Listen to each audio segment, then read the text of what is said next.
Well, that was a hell of a start to the new year. Wow. Pretty intense, actually. Um, so I went to go hit the live stream and it said I didn't have permission to live stream. And I must have played around with that thing for a good 5 minutes. But that's not really why I'm Mercury retrograding tonight, because I am, right? And one of the reasons why I am is because I have a new set. What do you think? It's a little bit of a throwback thing. Once the lava lamp gets going, it's going to look primo. So I've got, I think I've got a little perspective issue here. A little too much headroom, right? A little too much headroom. I've got to look up. I'm not looking straight ahead. But we're gonna work this out, because I'm gonna play with this as my Sunday night set for a while. It's a little bit different. Just a little bit. And I apologize for the bumpy start here. I'm still not, I must have fucked with this thing for like a half an hour just to try to get everything in the frame, including the lava lamp. I got a lava lamp back here. You see that? So this is kind of a Mercury retrograde throwback thing. This is what I'm working on. I've got a few kinks to work out, obviously, but I must have fucking messed with the camera and the angle, and I'm still not completely 100% set on this. But it's good for now because I'm streaming. And what's interesting is I started off with a different camera. I have an Anchor, ANKR. So the perspective was different. And I actually like the perspective on the Anchor better, but this one has a better lens. This is, what the fuck is it? I was the name of this company. Logitech. This is a Logitech. And I've had really good success with this camera in the past. But I set it up with the Anchor. I had a different perspective. I had different light. I'm like, okay, cool. And I put this camera on. I'm like, whoa, what happened here? We're in a different territory. We're in a different reality. We're in an alternative reality, alternative pseudo reality. Welcome to the show. Happy New Year. See, look, I'm sweating. And I think it has something to do with the fact that I've been watching these videos with like critiques of Stanley Kubrick and critiques of Coppola, and I'm just like blown away by the filmmaking process. And I think about what I'm doing here, and I'm like, man, these guys were like, you know, Rembrandt and Gauguin, right, for film and light and everything. And I looked at what I'm doing, I'm like, this really is kind of lame, right? So I've been trying to get into kind of a different mode, mindset, epoch, era, and so this is a work in progress. Wait till the fucking lava lamp heats up. That'll be cool. Like it's just we're just breaking this lava lamp in, and once it gets going, it's going to be epic. And I might even like lift it up a little bit. So work in progress. Thank you for being patient. And we've got Mercury and Mars retrograde. So what do you expect, right? Might even, the sign looks a little crooked too. It's like, you know, you're at a crooked hotel. So I've got things to work on. I didn't get it completely right, but I've spent 40 minutes just trying to get everything in the frame. And we're here. Serenity now. How was everybody? And even at the beginning, I kept getting this message on YouTube. You do not have permission to live stream. I'm like, what the fuck? What happened now? What did I do now? Because we live in that world, don't we? Like it's like we're all waiting to get our hands slapped by the principal, right? Isn't that what it feels like? They've given us permission to use all these things. Go ahead, use these tools. Oh yeah, isn't it great? You get to use video, you get to use podcasting, but then the ruler comes down on your knuckles and it's like, not so fast, buddy, right? Not so fast. And you're like, what? You gave this to me. You said, go ahead and use it. No, you can't use it the way you want to use it. You have to use it in the way that we want you to use it. Oh, okay. So it's kind of like a Skinner box, really. I mean, once you get, like, I lost my channel for 4 months. And just on a whim, I was just like, I gotta challenge this. And then they said, okay, we were wrong. Here's your channel back. I'm like, well, fucking blow me, right? I just lost this thing for 4 months. I thought it was a fait accompli. You see, this is what happens. This is what happens and how we're being conditioned and programmed. I just thought, well, just like everybody else, well, I lost my channel too, but I'd never appealed it. And then it was back. But I've been getting these guideline strikes.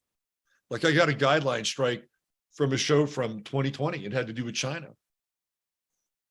It was a China show, and it was a commentary on the carjack. And that's what happened.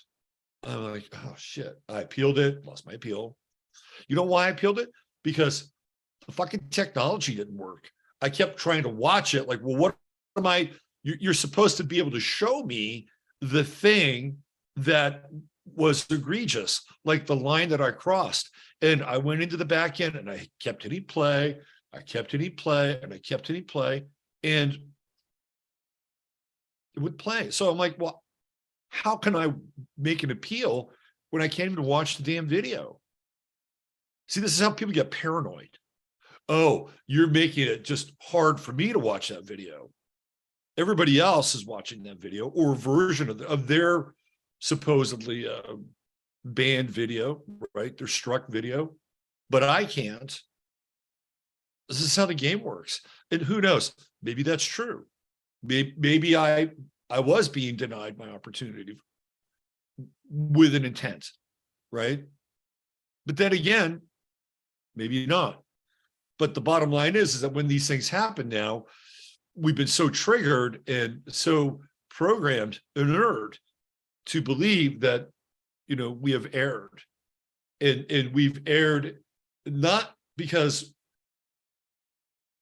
our position and our expression or our truth is in error, but because the people that allow us to use the tools, the people said, here, go ahead, use them, go on, use them. It's free. It's free. So then we think that we erred with them. And it's, you know, it's kind of like, have you ever been in a relationship where somebody's not happy and they can never tell you why? Well, why aren't you happy? Why aren't you happy? Part of the face is cut off. I know part of the face is cut off. Let me see how it looks on Twitter or on YouTube. Let's see how it looks. Can you guys see me here? Let me see if I can see me. Yeah, so part of the face is cut off. Do you want me to be here for another 40 minutes to try to get sweaty or not get sweaty? I can't do it. I can't do it, Joni. It's just the way I was. So the good doctor was the creative director here. We're just going to have to go with this for tonight. Perfection is something that will be achieved, but it's kind of like those people who where, you know, you're in a relationship with them and they're not happy, but they'll never tell you why. That's what it's like to be in a relationship with YouTube. Well, tell me why. What did I do wrong? Let me see the video. Oh, I can't see the video. You know what that's called? That's called a dysfunctional relationship.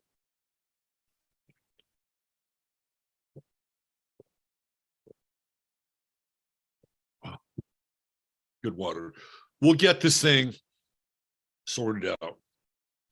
Right? We'll get it sorted out. It'll happen. It'll happen. Maybe next week I'll play with the Anchor video or the Anchor camera.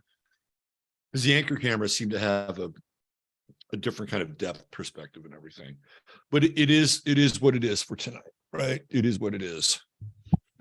How is everybody? Let me go into the chat. I've talked enough. Let's see what's in chat. Happy New Year, Mickey King. Happy New Year, Queenie Stevenson. Happy New Year, Beth Barry, Double B. Happy New Year, Nan. Happy New Year. Hi, Joe Groovy. What's happening, Joe Groovy? Kay Sobchak, Catherine, 61. Oh, JJ, I got some pictures for you from New Year's. Cool pictures. Love the emojis tonight. Secret Law 2007. I like it. I need to be able to see Jasper when he graces us with his presence. Are you coming in tonight? Are you coming in? Are you coming over here? Hey, he's found a coat of mine and he's attached himself to this coat. He hasn't left the coat for a couple of hours. So I'm not sure what his story. Are you coming over here? All right, who else do we have? Kelly B. Looks like an awesome live radio studio. We're working on it, Kelly B. We're working on it. It's gonna all come together. The lava lamp will be at the right perspective. Everything will be in the right perspective. It'll all come together. Trust me. You know, I was going for kind of a 70s effect. Can you tell? A little bit of a 70s effect. Even with the glasses, I got my 70s glasses on. It's a Mercury retrograde. So we're looking back at the 70s. I never noticed this, but my glasses look like I'm fucking blind. Jesus. Who else do we have? Trish, she likes the new set. Cool. Lunchbox 81, loving it. There she is, the big cat lady. Happy New Year back at you. Nan, it's about the content. Thank you, Nan. Thank you. That is the truth. That is the truth. I can't get my bedroom the way I want it. Very frustrating. Keep at it. Keep at it. You got to go at life with a Stanley Kubrick-esque kind of attitude. Thanks, Nan. Blind Spot is here. What's happening? There's my man, TJ, Wendy Eater, the beautiful one. Hello, Wendy. Jamie. What's going on? Jan A. Hi, Jan A. There she is, Shirley Lociavo. Checking it. Derek Reagan Walls. Digging the vibe. The vibe just needs to be tweaked just a little bit. We'll get there. Lala HK. Hello, Lala. Meow, meow. Meow, meow likes the set too. I'm here for the lava lamp. Yeah, wait till the lava lamp gets cooking, man. It's going to take us right into a new dimension. Mars is still retro. Yes, till the 13th of January. Let's see. Hi, Sony, the classy one. Southwest Florida, there's a man, Lewis, our man, Lewis Walden, who is the #1 real estate in Southwest Florida. So if you're looking to upgrade, if you're looking to get out of your increasingly vice grip liberal commie predicament, give Lewis a phone call. We are still in a high demand market here. See, prices came down a little after the hurricane. The lots on the beach are selling without the houses for all-time highs. Oh, gee, I wonder why. I wonder why that is. It's like, yeah, you don't need that house anymore.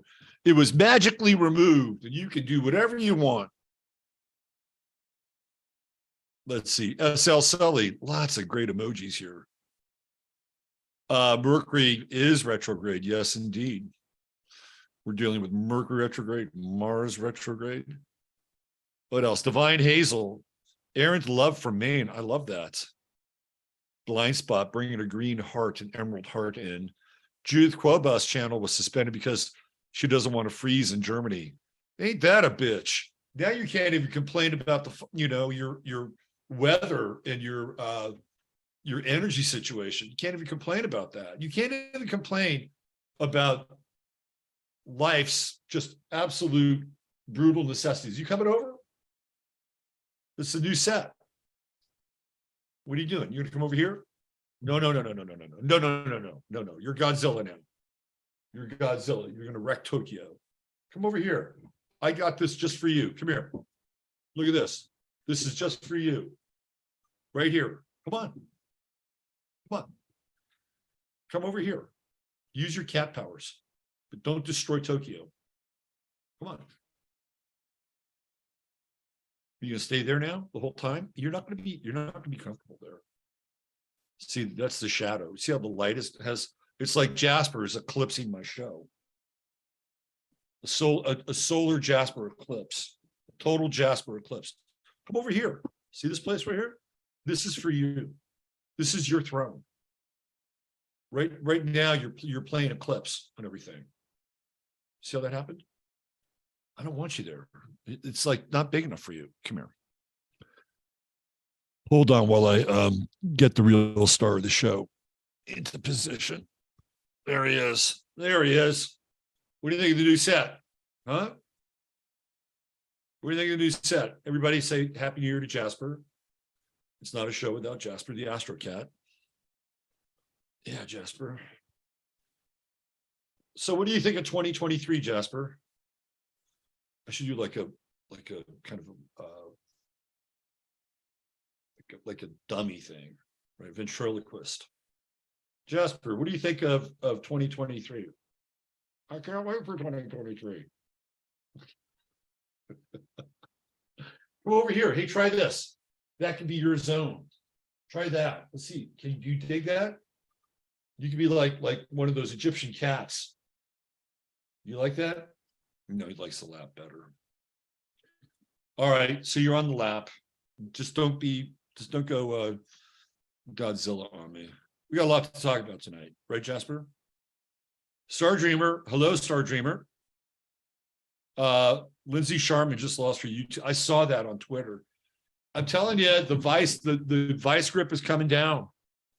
Right, 2023. We're going to go through a lot of it tonight. Transfer all shows to Rumble after a few hours.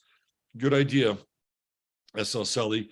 Oh, Olga S. Perez from the Olga S. Perez show, gracing us with her presence. What's going on, Olga? Good to see you. Love a Scorpio. Is Steve here? Let's see. Did I miss Steve? Oh, Denise Walker's here. Hi, Denise. All right, who else do we have? Mercury retrograde impacting my deals big time this week. You know, here's what happens. First of all, I wouldn't buy anything on a Mercury retrograde, just to be honest with you. That's the one thing I wouldn't do unless you absolutely have to. If you absolutely have to, buy something on a Mercury retrograde, buy it. But I wouldn't buy anything. I would try to just wait. Just wait. If you're going to buy something. If you're going to repair something, that's different. If you've gone into contract with, like in Lewis's world, with a house pre-Mercury retrograde, and it kind of goes south during the Mercury retrograde process, just let it work itself out. Let it work itself out. Right? Don't try to force it. There's usually something going on. There's a missing piece. There's a gap somewhere. Just, you have to kind of, you know, and if you're in a, let's look at it this way. We'll use Lewis as an example of Mercury retrograde. So let's say he's got a deal that starts during Mercury retrograde, and then for whatever reason, it kind of slides off the edge. Well, you have to look at it like, what would have happened if that deal had gone through? Let's just err on the positive and the benevolent nature of God in the universe, which is helping you avoid a future problem. That's how Mercury retrograde can work, where you can avoid a future. It's like, okay, I'm not going forward here for a reason. Maybe I need to step back and let this thing play out. And it's hard when you have commitments, and all of a sudden with a Mercury retrograde, you've got to get like a pen or something to untangle the knots. Those knots that get really, really thick on your tennis shoes when you were a kid, and you just couldn't get them out. So you had to get like a pen, or no, don't go over to the lava lamp. If you're going to go somewhere, go over here. Go over here. But that could happen with Mercury retrograde. So I've got it. I think I've got it in it started off in my third house, so right at the cusp of my third house, going back into my second house. But I started a new show last week, and I started it during the Mercury retrograde because I liked what was going on with it. I liked it. I liked the idea of like re-envisioning what I do, or reanimating, and I just thought, shit, I only use this channel 2 days a week. Let me get some more use out of it. So, by the way, if you haven't seen my new show, it's Astro Weather, and I stream it every day, Tuesday through Friday, and it's a 20-minute show. So for anybody that has a hard time, sifting through like a 2.5-hour show, that's your show. That is your show. 8 o'clock Central, 20 minutes of astrological forecast for that day. And then we look at one individual, or in the case of Friday, we looked at an event because it was COVID's birthday on Friday. So we played a little birthday song for COVID. It was a little happy birthday song. So that's happening right here on this channel. Did Friday get strike? No, it didn't, Dr. Duke. It's still there. I checked. Thank you for your both your awareness and your concern. Let's see. Oswald Spangler, what's happening? Are we up to speed now? I think we're up to speed. I think everybody's here. Everybody's here. I think we're good. All right. So thank you everybody for being here tonight on New Year's Day, the first Sunday night AstroLive from the Hill Country. And see, I'm looking at my screen, so I'm looking down. I need to look straight at you so you and I can have contact through my very thick 1970s retro glasses. I hope everybody had a really good, really good New Year's Eve. We were very low key, super low key. We hung out with Lady Artemis and Bubba, and I did a 3-hour webinar yesterday.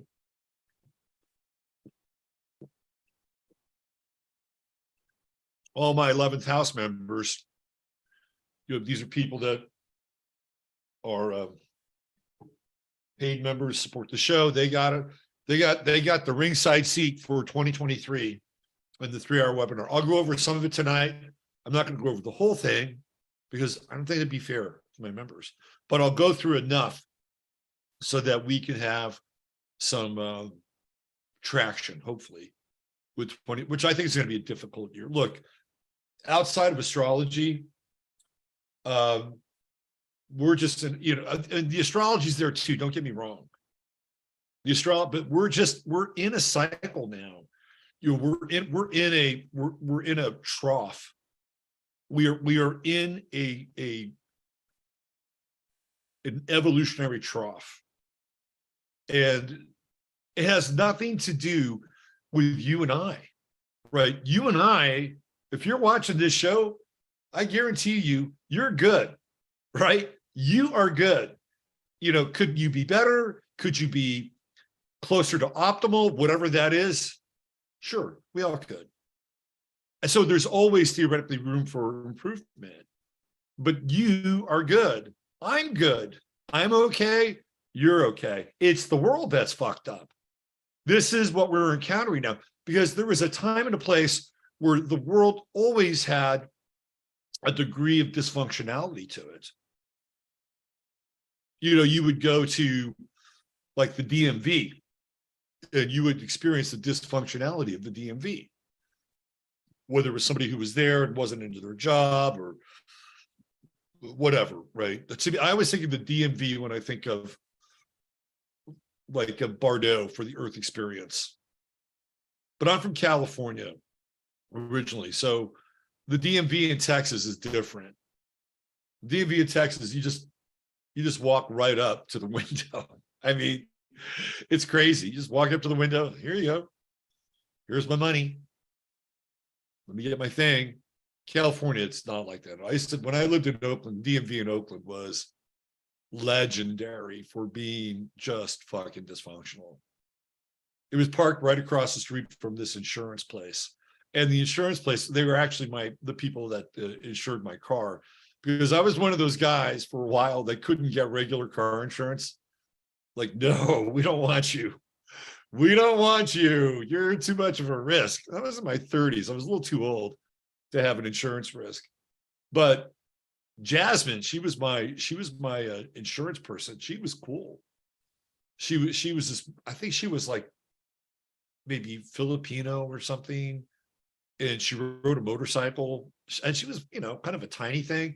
And I always felt like really welcome in her place.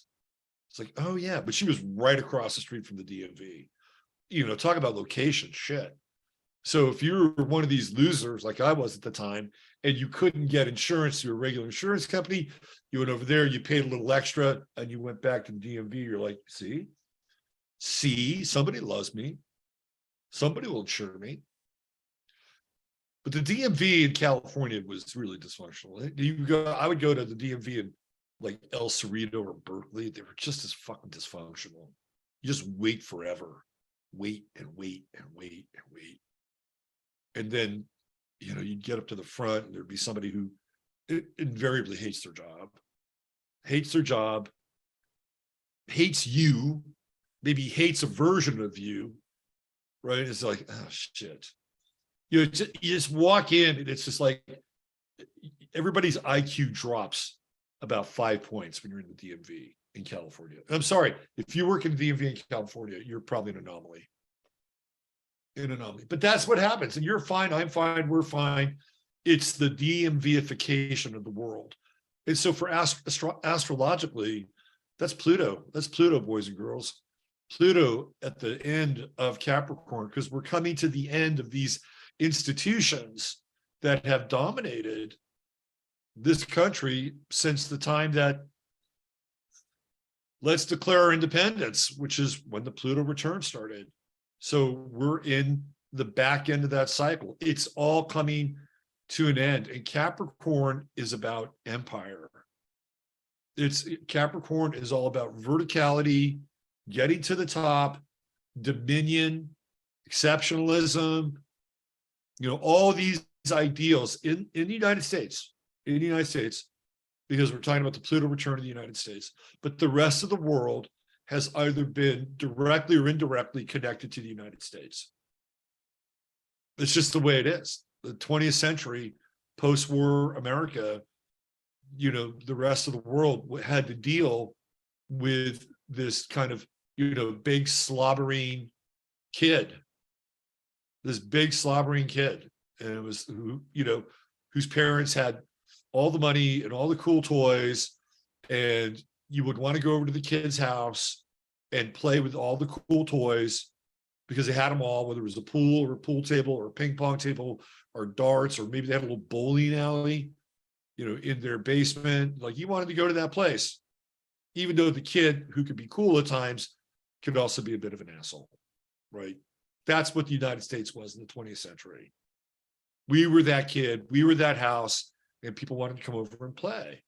So if something happened to that house, right? Like, sorry, I've been grounded for the last 3 weeks, or the next 3 weeks, I can't have anybody over.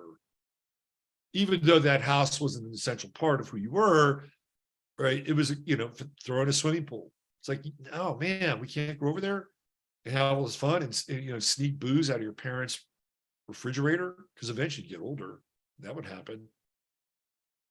So this is where we are now. We're coming to the end of the empire.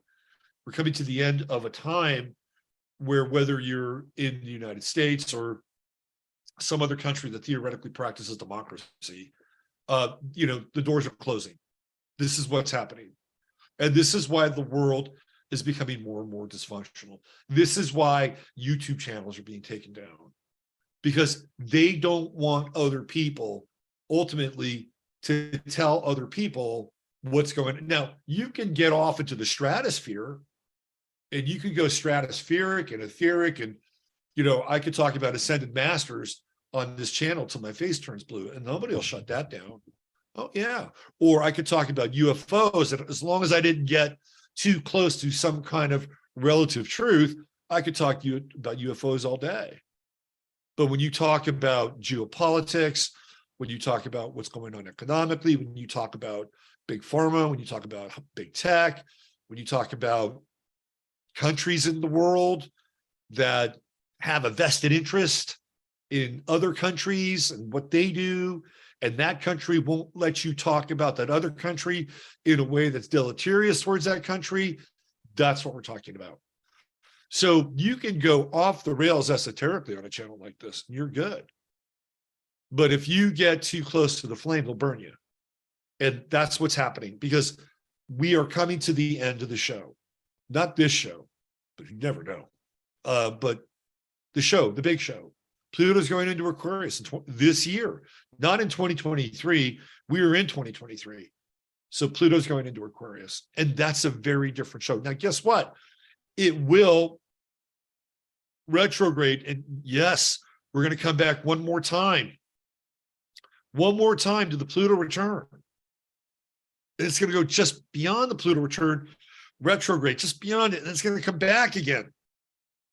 So we have 2 more passes with transiting Pluto over the US Pluto. Those are really important transits. I'll get into them when I go through some of the celestial events for 2023. But this is what's happening now, right? We're going to get a smidge, a taste of Pluto and Aquarius this year, just a taste. And that Pluto is going to be at the same degree as Jupiter, Saturn, when they were conjunct in 2020 on December 21st. So it's going to be very interesting these next 3 months. I mean, I think we'll get a glimpse into heaven and hell, because that's what Jupiter, Saturn is, conjunction together. That's like Enki and Enlil working in tandem with one another. That's like Loki and Thor working in tandem with one another. Thor brings the hammer, Saturn, Loki, Jupiter, the trickster, playful. Enki, playful, the trickster, loves beer and Earth girls, who he's probably genetically modified. And Enlil, who tells you to get back in the fucking mine and, go get that goal, go get that Ormus. So we'll have a glimpse into both. The potential of Aquarius to be much more liberating, much more, what's the word I'm going to use here? Libertarian in some ways. I think of Aquarius at its highest value being libertarian, where there's not a whole lot of rules, just enough to kind of keep things bolted in place, but everything else is like, well, I'm an adult, you're an adult, we're adults, let's run our lives like adults. We don't need a lot of third-party intervention. So I think a highly refined and attuned version of Aquarius, we're getting more towards that libertarian kind of real estate, even though the libertarians aren't big with borders, which I disagree with. I disagree with libertarians on 2 major aspects of their philosophy. Are you going to go over there now? Go over there. You want to go over there? Go hang out there. That's where you want to be. And next week I'll put a cushion up there. I know you want to go up there. Go on. Next week I'll put a throne up there for you. Come on. Check it out. That's really cool. It's a cool place to be. Literally. My hand is cool on this. Right there. You like warm them. Come on. You can do it. There you go. One giant paw for cat kind. There he is. Beautiful. How you like it up there? Oh man, you look great. You look great up there. You look great. Let me see if I can see him on the screen. Oh, you can't really see him. He's there though. He's there. You're there. He's right.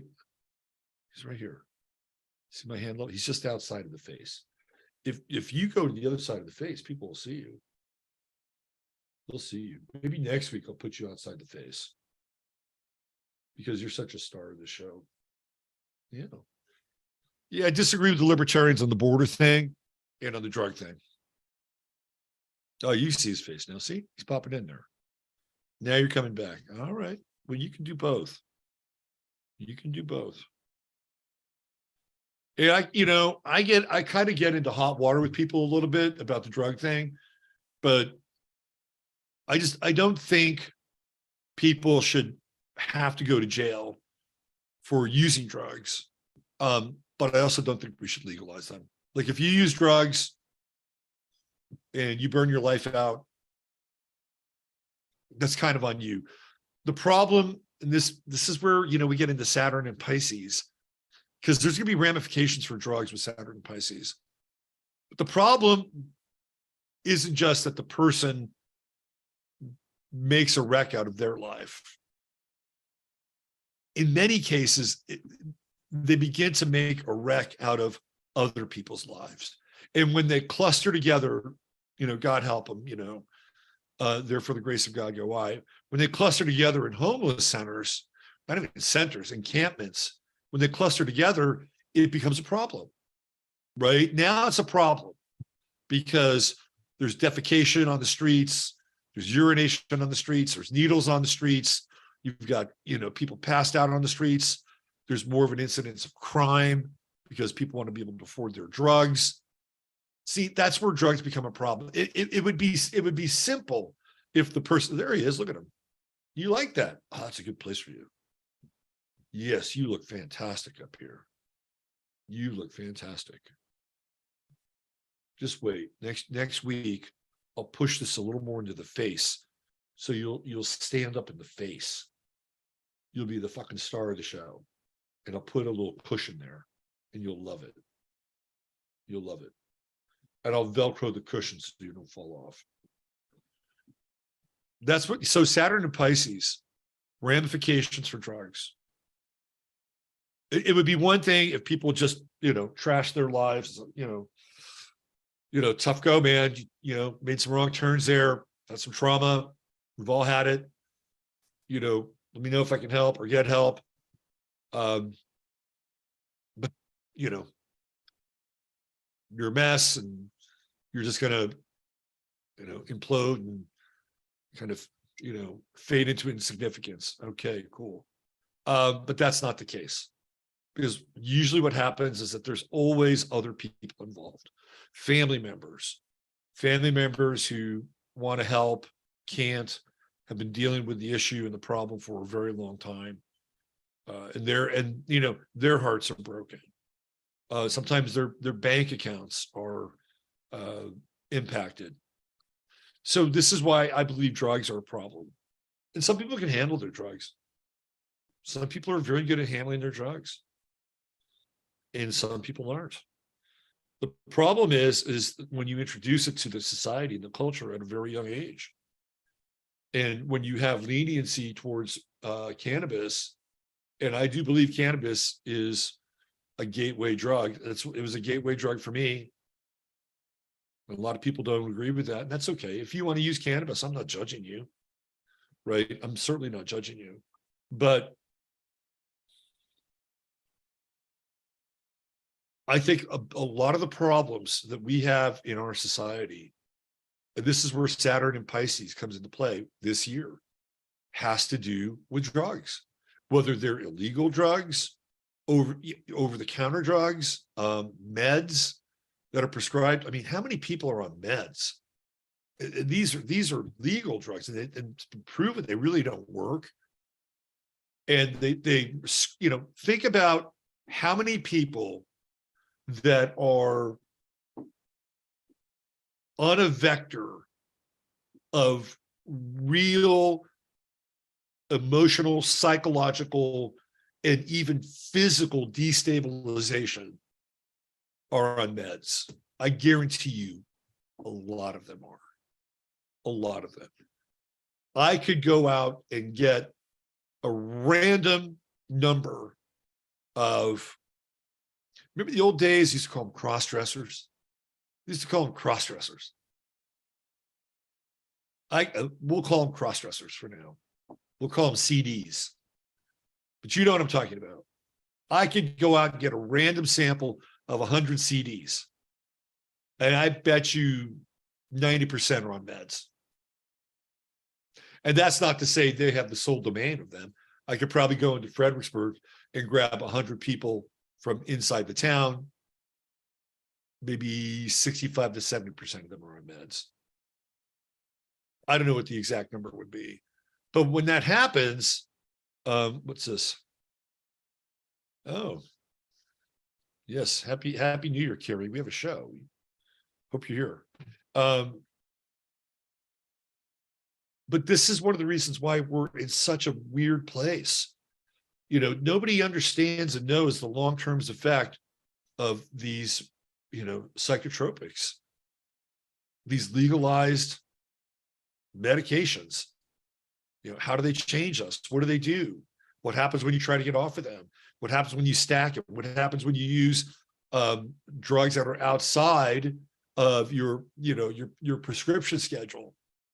You know, what happens if you cross Zoloft, Xanax, and cannabis? I mean, people do shit like this, right? This is, so the drug thing is problematic. And I think it's been leading to more and more aberrant behavior. More and more aberrant behavior. You throw in the other drugs, which, you know, we talk about here, the carjack. Think about that. You think about the carjack on top of Zoloft, or the carjack on top of lithium, or whatever these things are. And then you're stacked. We don't have a map for how humans act and behave. And then you have the social stress and the social pressure, and who knows what's going on with the frequencies. Today, they were chemtrailing the shit out of the sky, which I haven't seen in a while, but they're back again. What, you know, you throw all that together and you got a crazy fucking society. Saturn and Pisces, which is coming, will be a big player in that reality. Let me jump into this. You know, I'm kind of ranting a little bit, but I do agree with the libertarians. I don't agree with them on drugs. And if you want to, my feeling about weed, skunk, whatever you call it. I always sound like an old person now. I would say grass. Oh, nobody calls it grass. What the fuck do you call it? I don't know. Weed. I think people should be allowed to grow their own. I've said this before. Grow your own. Grow, you know, 5-6 plants. Go ahead, grow it. Don't get penalized for it. You're not going to go to jail for it. 5-6 plants. You got a farm. There's probably a bit of a different discussion. Take responsibility for your own, you know, your own therapy, your own medication, your own recreation, whatever you want to call it. I'm not a big fan of legalization and having these major corporations like, you know, RJ Reynolds come in and just have a new cash crop. So it's not like I'm anti-cannabis. If you want to use it, have a personal relationship with it, grow it, I think it's great. It's a medicine, and I think it should be treated as such.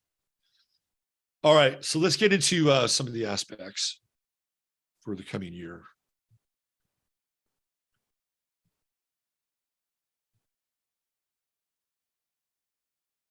By the way, David was kind of an inspiration for my show, for the set, because I really dig David's set, you know. He's got a groovy thing going on there. Okay.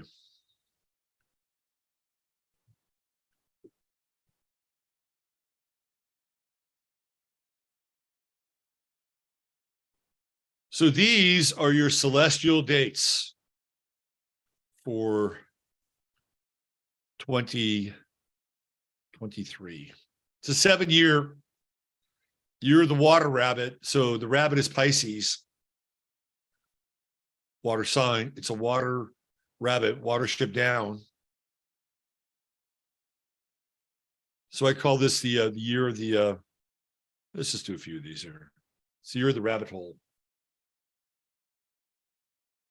Rabbit holes, wormholes, tunnels, portals. The other thing about the rabbit's really interesting. So in Chinese astrology, the rabbit is generally the men are bachelors. The men generally don't get married. And I've known a couple of rabbit men, and they fit the profile. They're kind of skitterish or skittish, and a lot of nervous energy, generally pretty nice, but they don't get married. And the women get married, but they don't have a ton of partners. But on the other hand, rabbits are known for their proclivity to replicate and reproduce. So it's an interesting Chinese sign. And when you look at kind of where we're going, with Pluto and Aquarius and the blowback of the card jack and what's happening to people with their period cycles, fertility, I think we're going to get an insight into birth rates in 2023 that are going to be very surprising. Very, very surprising to people. And the other thing, which I was talking about yesterday with Pluto and Aquarius, Pluto is connected to birth. We're going to have birth and death. Sometimes rebirth. Sometimes you get the Phoenix effect. But Pluto is related to birth. So in astrology, and I've talked about this before, if you've been listening and following the show for a while, conception happens in the 8th house. So you meet somebody in the 7th house, you form a partnership, and you have an agreement. Yes, you're my one and only. Yes, I'm your one and only, and you're my one and only. Yes. And so then what happens? Well, let's go over to that 8th house and let's, pull the curtains and turn out the lights. Although I kind of like it with the lights on. I'm kind of that way anyway. But you know what I'm saying, right? And then that's where conception takes place. It's in the 8th house. It's sex. You go from the 7th house to the 8th house. And then the birth process is the 2nd house. It's the 2nd house because it's manifestation. It's Taurus. It's form, right? So the 8th house and the 2nd house represents, the biological process. But in Aquarius, that's not going to happen the usual way. In Aquarius, Pluto's going to be very, very different. Very different. We've been seeing stories about, birthing farms, embryo factories, places where they'll actually, grow babies outside of the womb. That's Pluto and Aquarius. And why is that? Well, it might have something to do with the fact that people have undergone a certain procedure, and because of that procedure, they're not able to replicate. Their fertility is fertility with a small f and not a capital F. Fail equals fertility in that regard. Oh, we have a birth crisis. Oh, how terrible. Where did that come from? Well, we need to do something about it. We need to keep the species alive. Well, we have just the thing. We have birth pods, and we have death pods too. Isn't that interesting? That's kind of where we're going. The birth pod and the death pod. The death pod, of course, made its world debut last year in Canada. I mean, literally, they have these pods. You go there just like just like Soylent Green. You go there to die. And in a lot of ways, that's very Aquarian too, because it's more of a high-tech experience. Like I'm sure you get visuals and probably some fucking,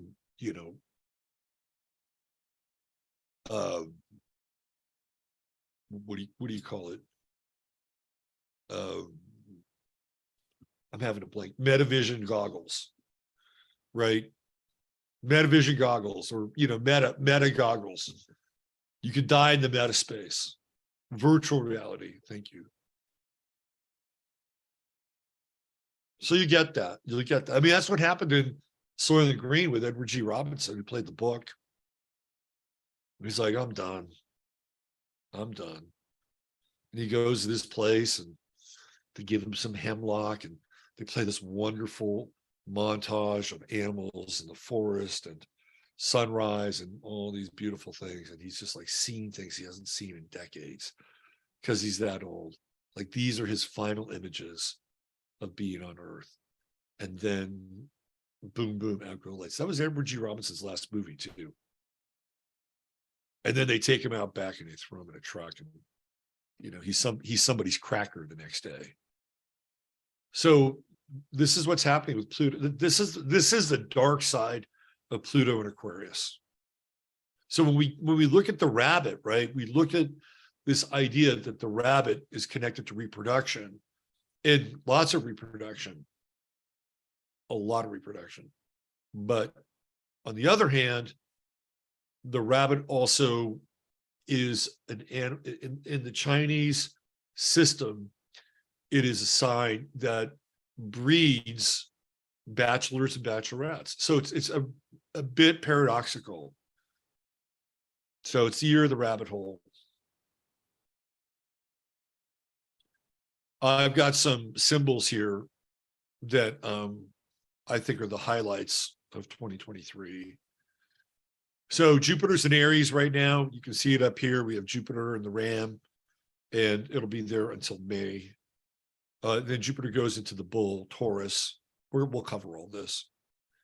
And then Saturn, there's Saturn in Pisces right there. That's a big mover and shaker. Here's the water bearer on Pluto, and a brief glimpse into the strange and bizarre and futuristic world of Pluto in Aquarius. The nodes will do a turn and go from Taurus, Scorpio to Aries, Libra. And then of course we have some earlier eclipses, but the big eclipse is on October 14th. It's an annular eclipse. I'll talk about that tonight. And it is a companion to the Great American Eclipses of August 21st in 2017.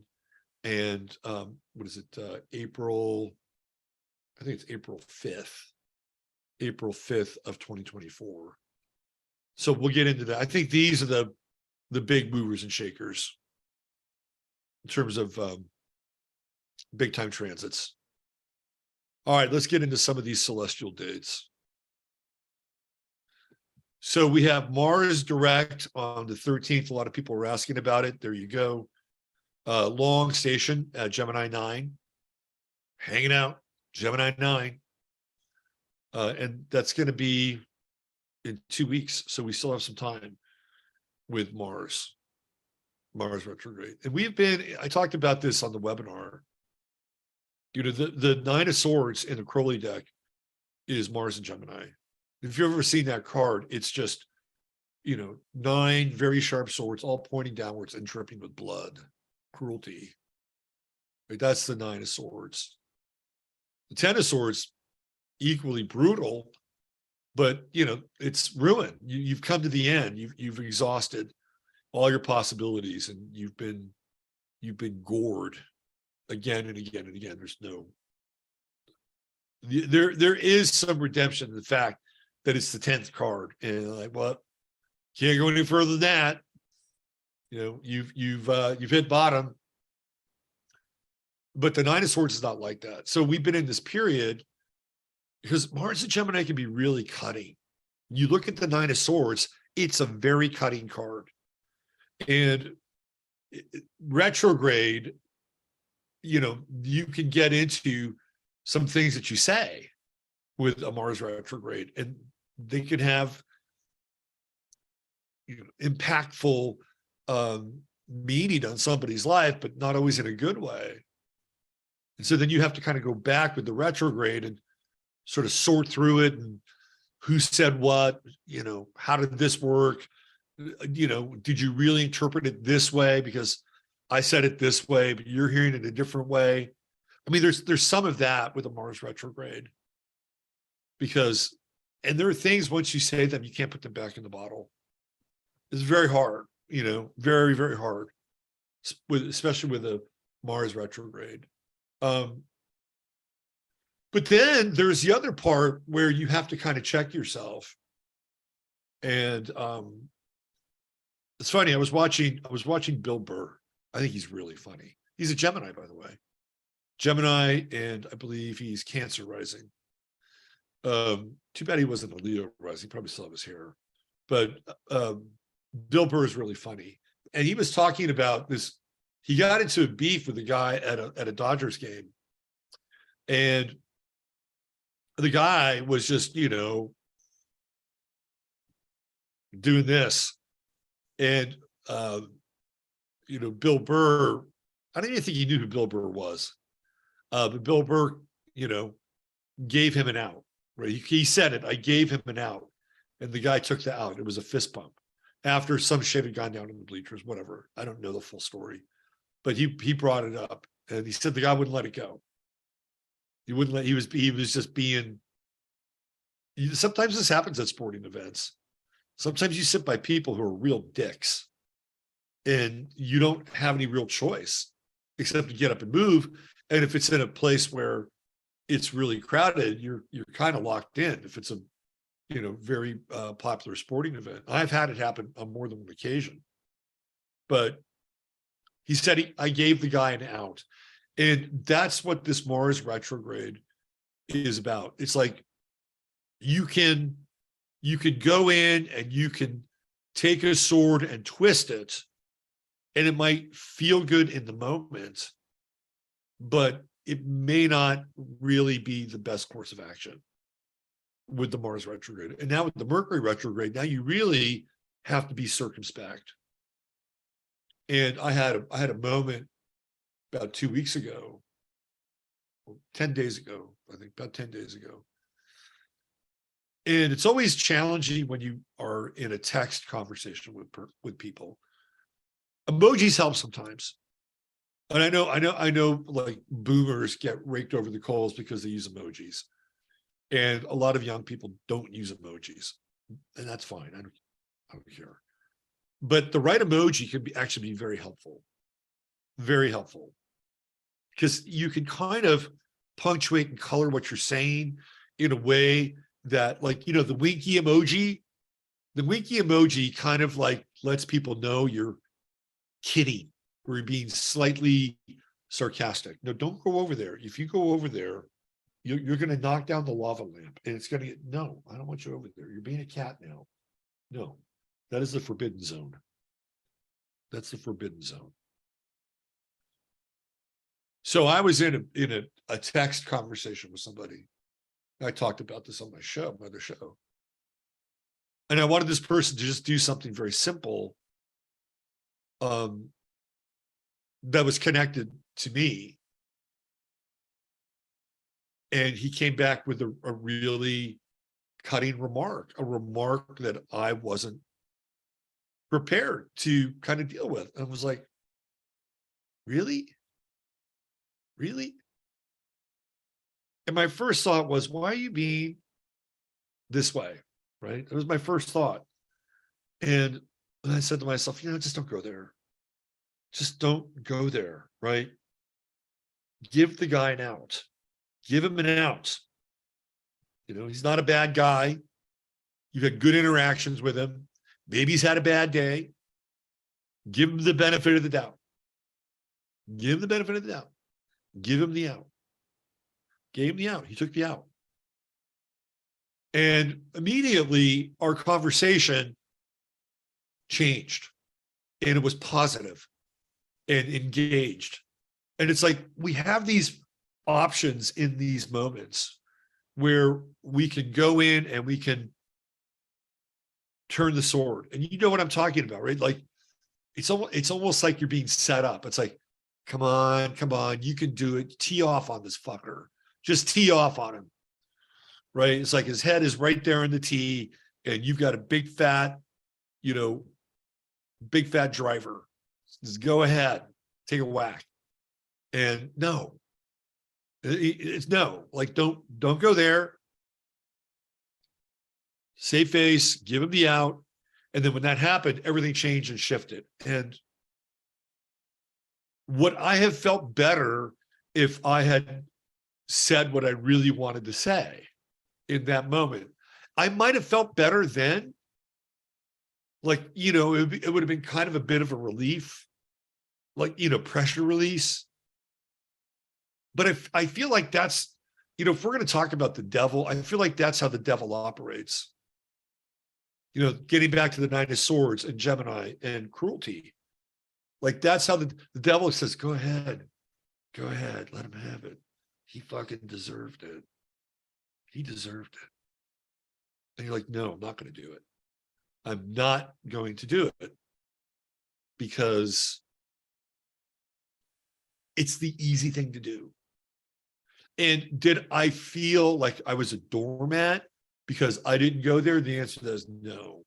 Right? You only feel like you're a doormat if you're not resolved with who you are in a lot of ways. And I'm pretty resolved. I mean, we're not perfect, but I've worked through a lot of shit, and we all have our dark spots, the angles that we can't see. I'm sure I've got more than a few, right? But 20 years ago, I would have done that.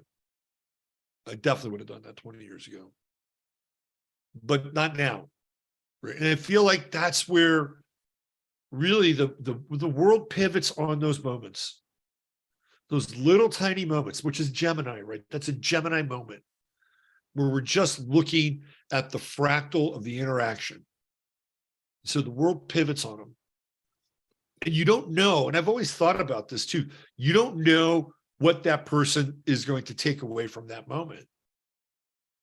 You don't know. Like it could, what was that game where it could be like a Jenga moment. I was trying to think of something else. But it could be like a Jenga moment, and it's like, that moment's pulling the wrong Jenga piece, and then everything just comes tumbling down. And I'm not here to make sure that everybody has a hunky-dory life, because I can't be responsible for people, neither can you. But in those moments, there is some level of accountability that we have. And we actually had a really good exchange after that. Everything changed. It's like, wow, isn't that cool? This is how it's supposed to work. And we get tempted to kind of go in there, and it's like, yeah, get that fucker. Just stick it in and twist it. And a lot of that is also part of the frustration and the pent-up anger of our social experience. Because they've got all of us just completely polarized, pointing the finger at each other. Well, you're the fault. No, you're the fault. No, you're the fault. It's your fault. You're the reason why. I mean, we can just see how this thing has been just, ginned up to be that way. And then when we see the effects of this, or we see the effects of the institutions that don't support truth, that don't support honesty, that don't support like being true. When I say authentic, there are people who are the CDs. They can say, well, I'm just being my authentic self. Ted Bundy, I'm sure, felt like he was being authentic. So the whole authenticity thing, I think, has some flutter and wow, as they say in the sound business, right? It's got flutter and wow. But there is there is like a level of authenticity at a higher level that I think is closer to the expression of self as an expression of God. When you are authentic in that way, and being authentic in that way is a very different discussion. It's not just saying, well, this is my truth and my reality, and I'm just being authentic. And if you can't handle it, well, fuck you. It's not quite like that. But the problem is that, or the challenge is that the thing that I'm on right now and other platforms, other forms of media, like they do not support the type of discussion that I'm talking about. What they do support is they either support the duality or they support silencing and muting a voice that has something different to say, which threatens the hegemony or threatens the kind of the social eco culture that is trying to be erected. They don't want that. They don't want that. So then what happens? And it creates more duality. People become polarized. And then they see the institutions and they see like Lindsay having her channel taken away.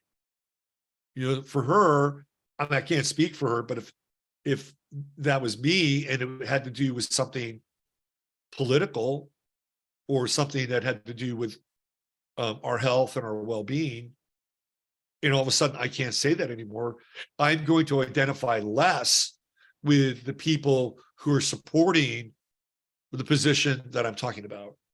I would identify less with them. I would have less empathy for them because the institution that was engaged in silencing, muting, and canceling her, or anybody, is more than likely supporting and buttressing this other side, which represents views and values that are in in a contrarian place from, I'll just use Lindsay again. I hope I'm not misspeaking for her. But you see how that works?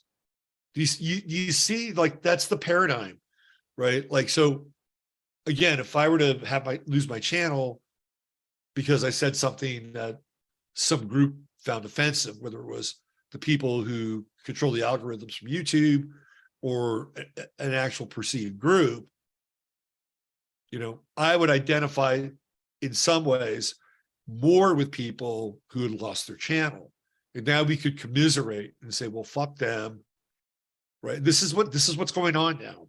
So we have these institutions and we have these technologies that, instead of trying to bridge the gap, or at least allowing the bridge to be open for people to cross it, whether they want to cross it or not, they're not doing that. And that's because these alternative voices, or voices that are connected to truth or facts, or a reality that is connected to, again, being accountable. Or if you're going to say something, you're going to say that, you need to back it up. To me, that's accountability. If you're going to make a statement, then either you have a statistic or you have a verifiable anecdotal evidence which supports that. But that's not what's happening. That is not what's happening. And I think it's gonna get worse in 2023. So getting back to Mars retrograde, because this is where it's all started, I think the thing that can be very helpful, and every time I bring something like this up, 24 hours, 48 hours, I'll have a scenario where oh shit. Yeah, remember what you said on Sunday night? Remember that? Here's your chance, right? So I'm just saying, we're all rowing in the same boat in some ways, right? Hopefully we could all row in the same direction. We get somewhere. But I would try to give the person an out. I've talked about this before.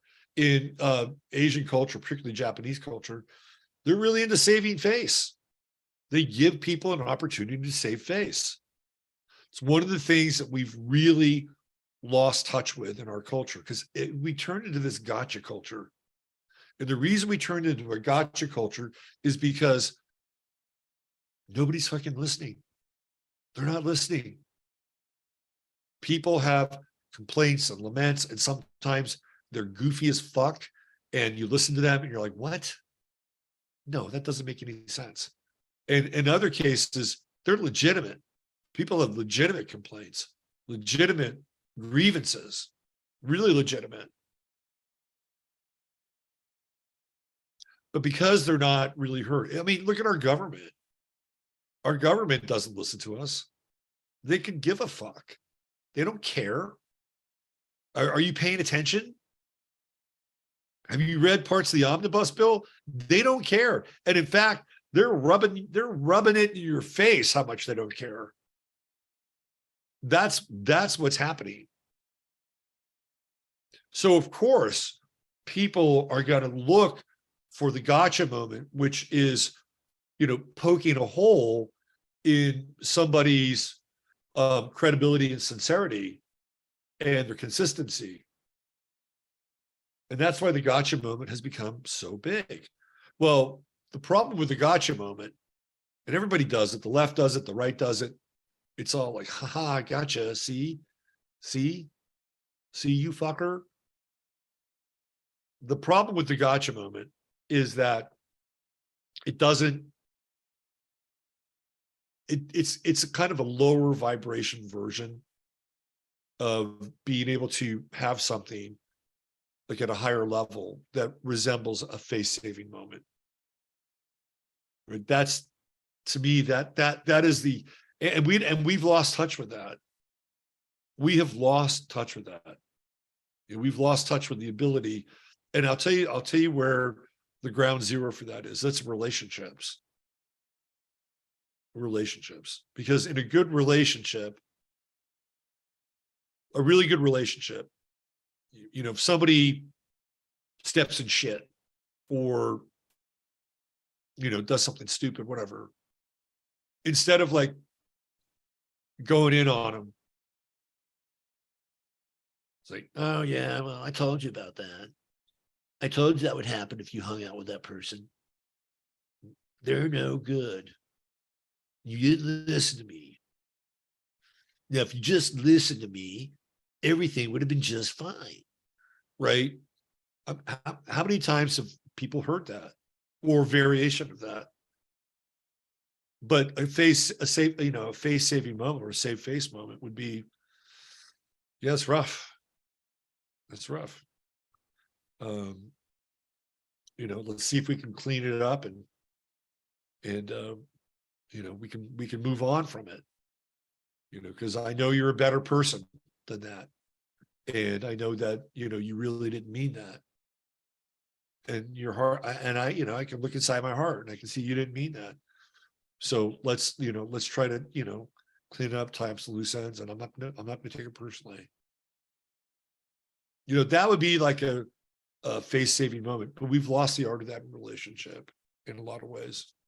And just in general, that's Mars retrograde. Mars retrograde is getting us to think about how we can communicate in a way that's not going to be like the Knight of Swords. And then you just say, oh, I want to put that back in my mouth. You can't do that. Mercury goes direct on the 19th. And that's at Capricorn 8. So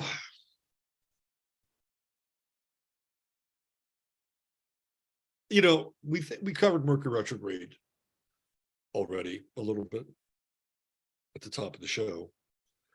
And I think, here we are. And, it's in 2023, Mercury's going to go retrograde in the Earth signs, as you'll see. So it started in 2022, carries over to 2023, and Mercury goes retrograde again in December. I think it's December 15th, and goes retrograde. So we're going to have Mercury retrograde in Taurus, Virgo, and again in Capricorn. And those Mercury retrograde cycles change. So, the next year might be, and I haven't looked into 2024, but it might be air signs. right? Or water or fire. I think it's probably let me just think here. It's probably I don't know. I'd have to look. Were we with Mercury retrograde this last year? I think it might have been water. So let's just say it's air in 2024. So these cycles, the Mercury retrograde cycles in 2023, all have to do with things like money, resources, time, purpose, service, health, supervision, management, decisions, all the things that impact us here on Earth. We're going to go into Mercury retrograde in April in Taurus, right? And that's going to really connect in with our pocketbooks. And that's going to be a theme in 2023, money and resources. And resources aren't always money. Money is one resource. So we're dealing with very Earth related issues with Mercury retrograde in 2023. Where's your money? What's it doing? Where's your time? Where's your purpose? Are you doing anything meaningful or purposeful? That's Mercury retrograde in Virgo. And that happens in August, right? We'll go through all these, but you can see how Mercury retrograde during this year is really related to ground zero stuff. Taurus, ground zero, baseline, your bank account, your land, your the things that you own, right? Theoretically, goes into Virgo, which is, again, it's baseline, but in a different way. Time equals money with Virgo. A lot of times, Virgo is a time thief. Virgo is a time thief because people will do things that they think are meaningful. And they may be meaningful to them, but in the big picture, they might be wasting time. Right. Because people will do things with Virgo and like, well, I'm helping this person, or I'm making a difference, and I'm doing this and I'm doing that. And that's how Virgo can get caught up. It's like, really, well, who are you really doing it for? And are you really wasting time here? It's kind of like, and this is a tough one.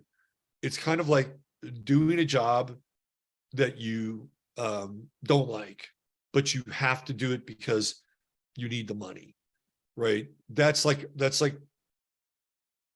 Virgo issue. And I remember when I used to wait on tables, there was a period of time where I just detested it because I felt like I should be doing something else. And waiting on tables drained me. It just drained me.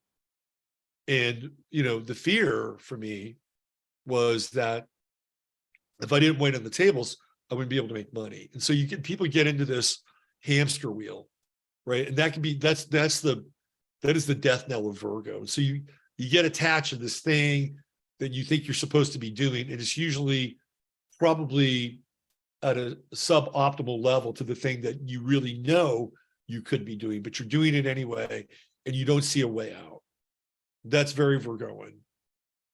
And I remember, I was living in Seattle, and at the time it was my first marriage, and I wasn't really doing anything.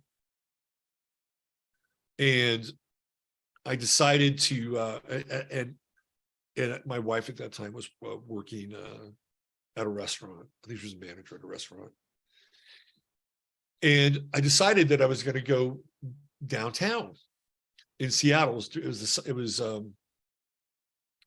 like late spring, and it was beautiful. It was really beautiful. Seattle late spring is this is back in '89, and I just thought to myself, why don't I put a chair on a street corner in downtown Seattle and give people massages? So that's what I did, right? I got a chair, and I made a little sign. It was called Happy Hands. And so I had happy faces, smiling faces in the palm of my hands. And I brought my my boom box. I had a fucking badass. It wasn't huge. It was one of those metal boom boxes. It was a Panasonic with 2 tape decks in it. Those things sounded really good. So I just dialed into the classical music station. I'd go down there I started about 10:30, and I'd catch people on their lunch, because at that time people were always getting out of work, going to lunch. And, people would sit down in my chair, and I'd have the classical music, and I'd massage their shoulders and neck. And they really liked it. I have pretty decent hands. I wasn't trained or anything, but pretty good hands. So, and I wouldn't charge anything. Like, well, whatever you feel like paying me. And then I remember one time this woman said, there's this person upstairs where I work, and it's her birthday, and I want to hire you to come up and give her a massage. I'm like, yeah, sure, no problem. So I did that. I think I made like $20. I'm like, wow, this is kind of cool, kind of fun. I deal with street people, so kind of weird. But for some reason, I thought that, well, this isn't a real job. And this new cool restaurant was opening. So let me get back on the hamster wheel. I'll get back on the hamster wheel. I'll get this waiting job. It'll be cool. It'll be fun. I'll make money. And I was wrong, and it was really interesting. My ex-wife said, and this was on me too. Like I had my own internal pressure. I really think I was really happy when you did that. Like I was happier when you did that than working in the restaurant, because she realized that it was creative and kind of outside the box. And I was like, and for me personally, I thought that if I got a real job, that she would think better of me, right? She'd think more highly, she would respect me more, but that really wasn't the case.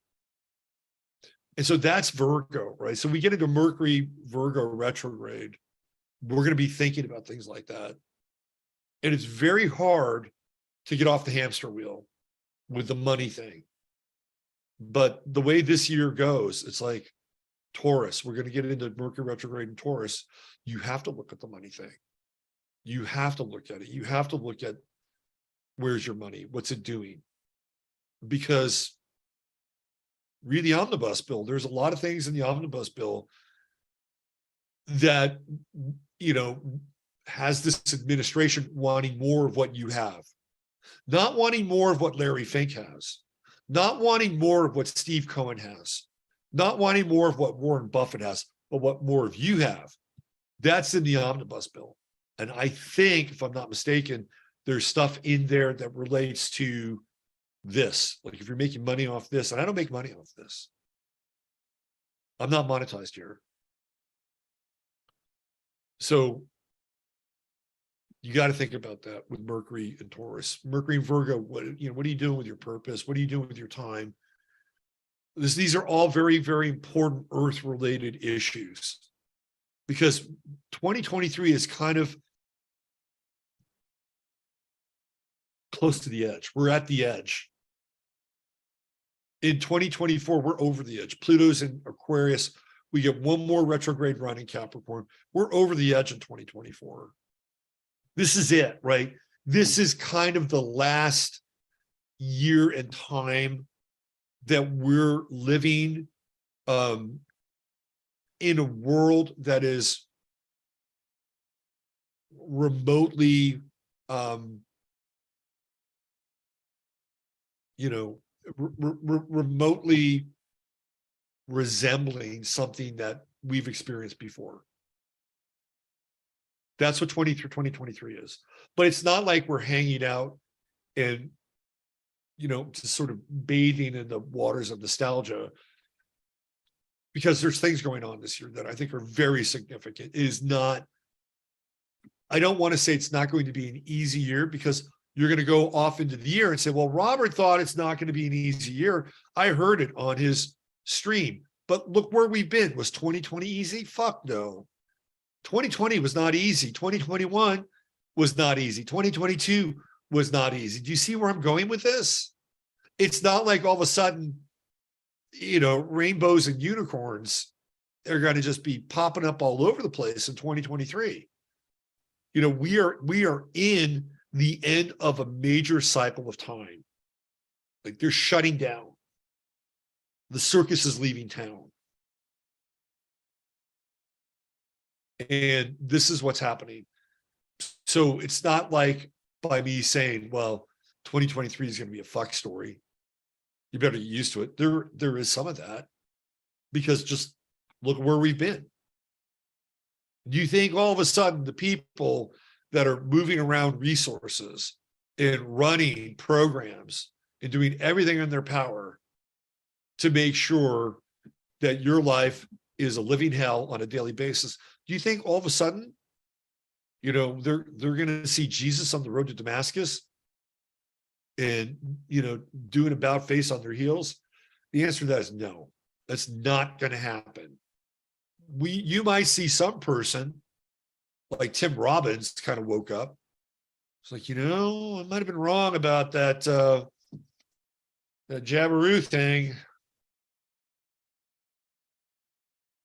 And that wasn't even like a full that wasn't even like a full commission, right?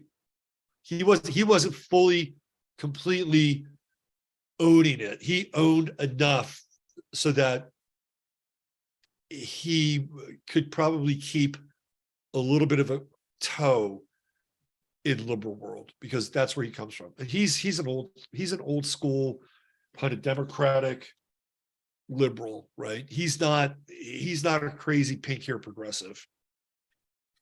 If you want to see a really good Tim Robbins movie, go watch Five Corners with him and John Turturro. It's really good.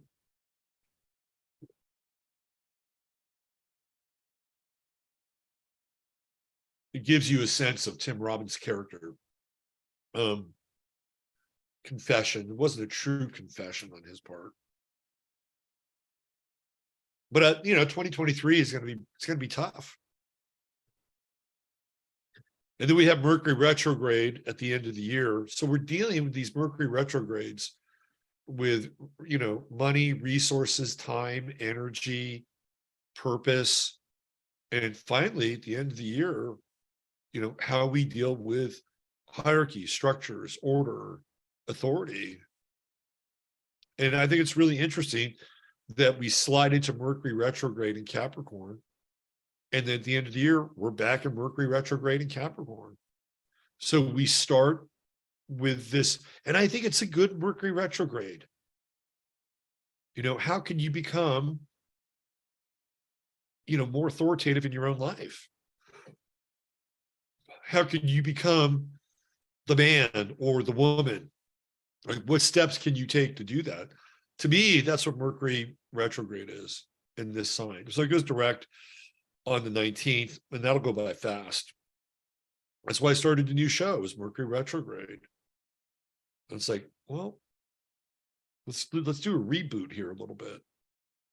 And I really liked the Moon Jupiter conjunction in Aries at 0 degrees that morning. It's like, yeah, let's go, let's do it. There's one, I think there's 1 degree. 1 and 1 is good. So you've got a couple weeks here with Mercury retrograde. For people out there who are in the corporate world, Mercury retrograde is interesting. Very interesting. I wonder if somebody is going to run into a situation where they'll have Mars retrograde or Mercury retrograde, and they'll deal with the face-saving moment with the person that they're working for. That would be, like just being under the thumb of somebody. Like I know there are people out there that relate to this. Your supervisor who shouldn't have their job. They got there because, they're filling a quota, or somebody liked them, or, they bullshitted everybody up to that point, and they hit the glass ceiling.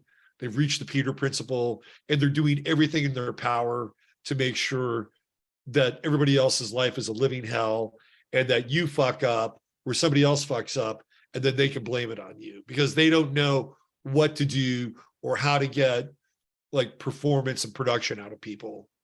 And so what they'll do is they'll set other people up below them so that they'll fuck up. It'll be their fault. And then they can replace that person. Right. I know there are people who have worked for these people and are probably still working for people like that. Eventually they get found out. They will get found out unless they're really cunning and really conniving, and then they can leapfrog up to that next position, or go lateral into another department and kind of hide out there for a while, right? They're usually found out. So if you work for a person like that and you like your job and you like your coworkers, but you don't like that person, hang in there because you'll outlast them. You will outlast them. And those people will be exposed. I've seen this. I've done readings for people who have encountered situations like that. And I've looked at charts. I'm like, that person is going to fuck up and they're going to show their hand and they'll be gone. And guess what? It happened. Unless they're really super cunning. And then, or they're, fucking the boss, whoever it is. Could be male, female, whoever. Right. But so then, what do you deal with a person? How do you deal with a person like that? Well, you kind of give them the out. And that's tough. That's really tough, especially if you have to, cover up for one of their errors and then make them look better. Don't think that, it won't come back to you in a positive way. I think it will.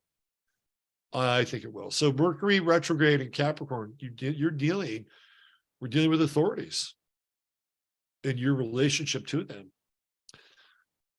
Fathers too. That's a big theme with Capricorn fathers. Jupiter now, it's in Aries 1.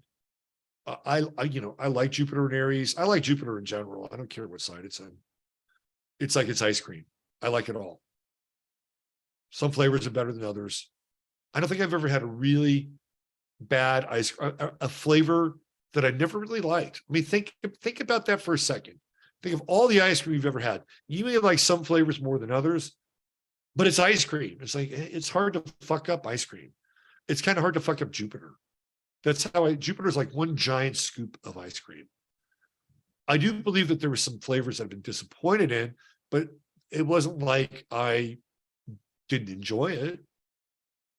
I remember having bubblegum ice cream for the first time. It's that vanilla ice cream with bits of gum with the hard candy shell on it. And I thought it'd be like really cool. And it really wasn't. Like I had to really work to get a little tiny bit of bubble gum. And when I got it in my mouth, it was, kind of cold and frozen and leathery. And never really, did what bubble gum is supposed to do. But it was still vanilla ice cream. So that part was good. It's like, maybe if you get into some weird exotic flavor, like, I don't know, noni fruit ice cream or something like that, you might be disappointed. This is Jupiter, right? It's in Aries, so it's going to promote energy. Take advantage of it, right? Like Jupiter's the second sun. Figure out where it is in your chart and, turn up the gas, light the match, especially in Aries. We've only got it for 5 months. Just get into it, right? Like, man, burn. That's what Aries does. It burns and it goes out. And then you get more propane and light it again. That's the nature of Aries. So just, get into it, wherever house it's in.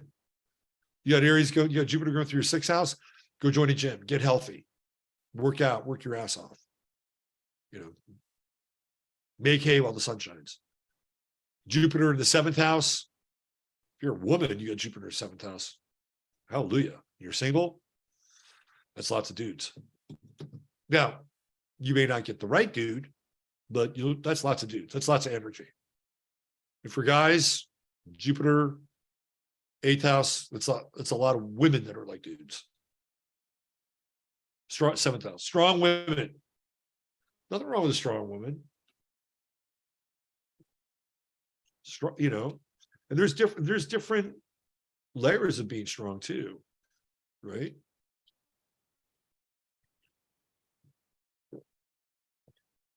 So just get into Jupiter. Pluto Capricorn now, US Pluto return 27. So,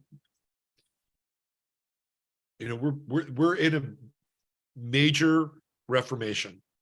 This is it. And I've talked about this before, and I brought it up in the webinar yesterday with the group. And they literally took the Pluto return and just moved it to Ukraine. That's what they did. They took the Pluto return and they moved it to Ukraine. They turned that little shit fuck Zelensky into George Washington.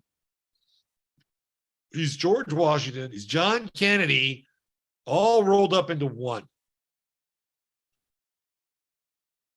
And it's about their struggle and their independence. And Putin's the new King George. And Zelensky goes to DC.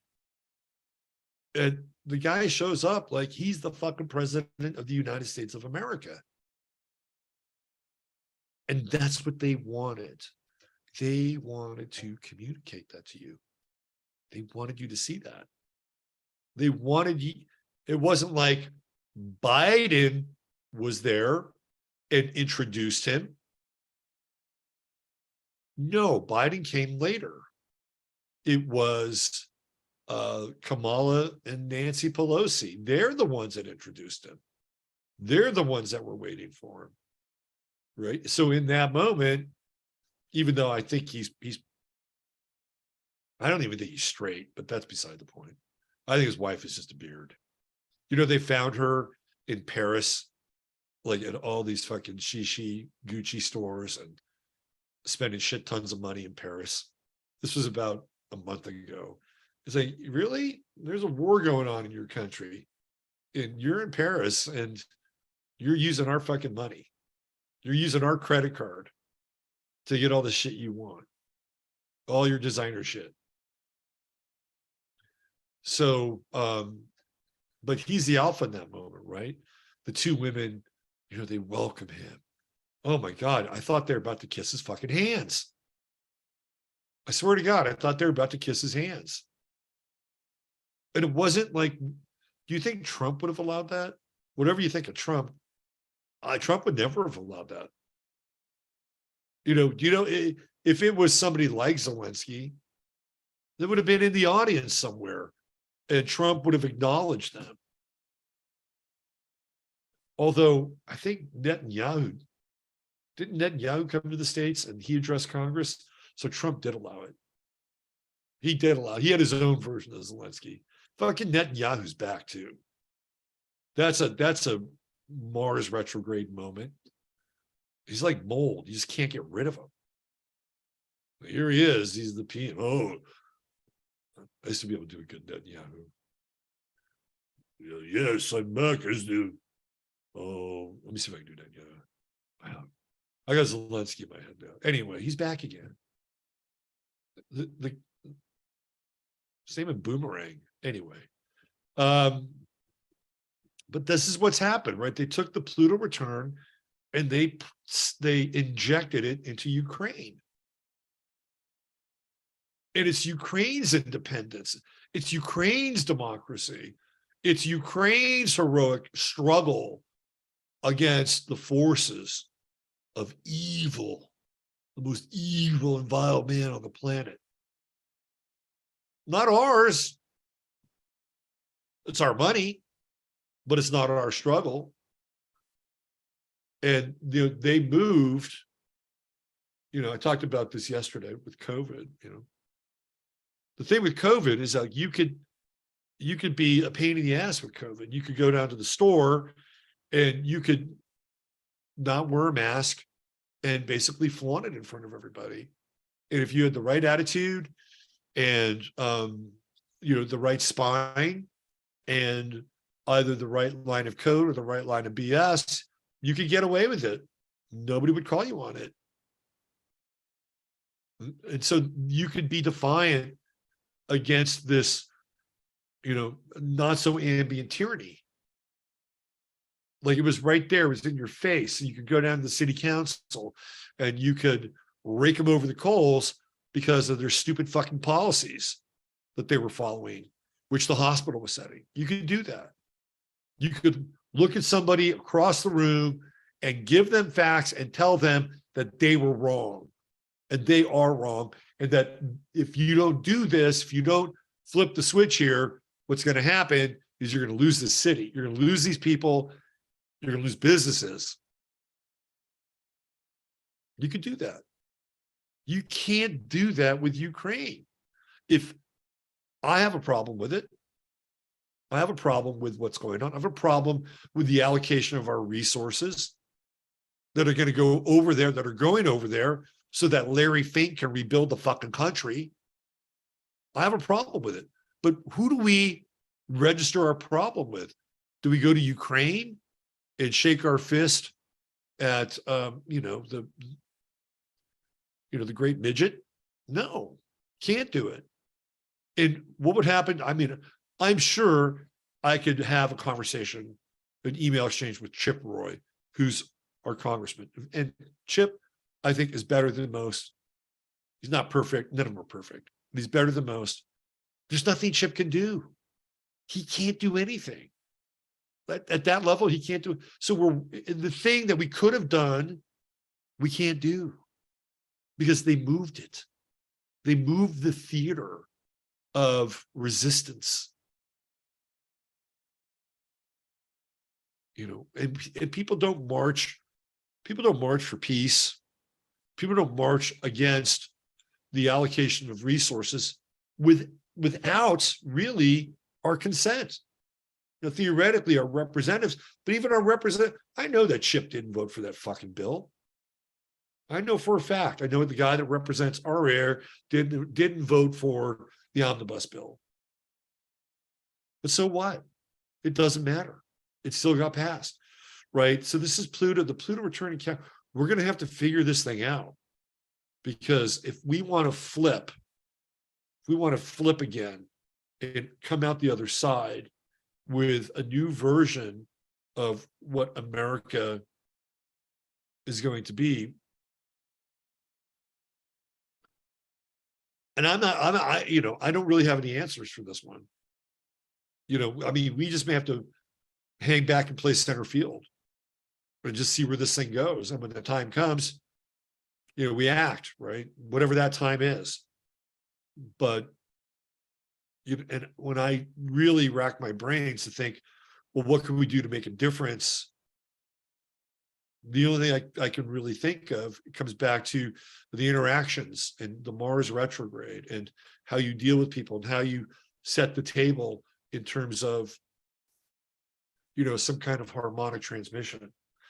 And again, you don't have to be a doormat, but this is, it really starts, the world starts 3 feet in front of you, right? That's where it is, 3 feet in front of you, and how you deal with other people. And you don't always have to be nice to other people, especially if they're not being nice to you on a consistent basis.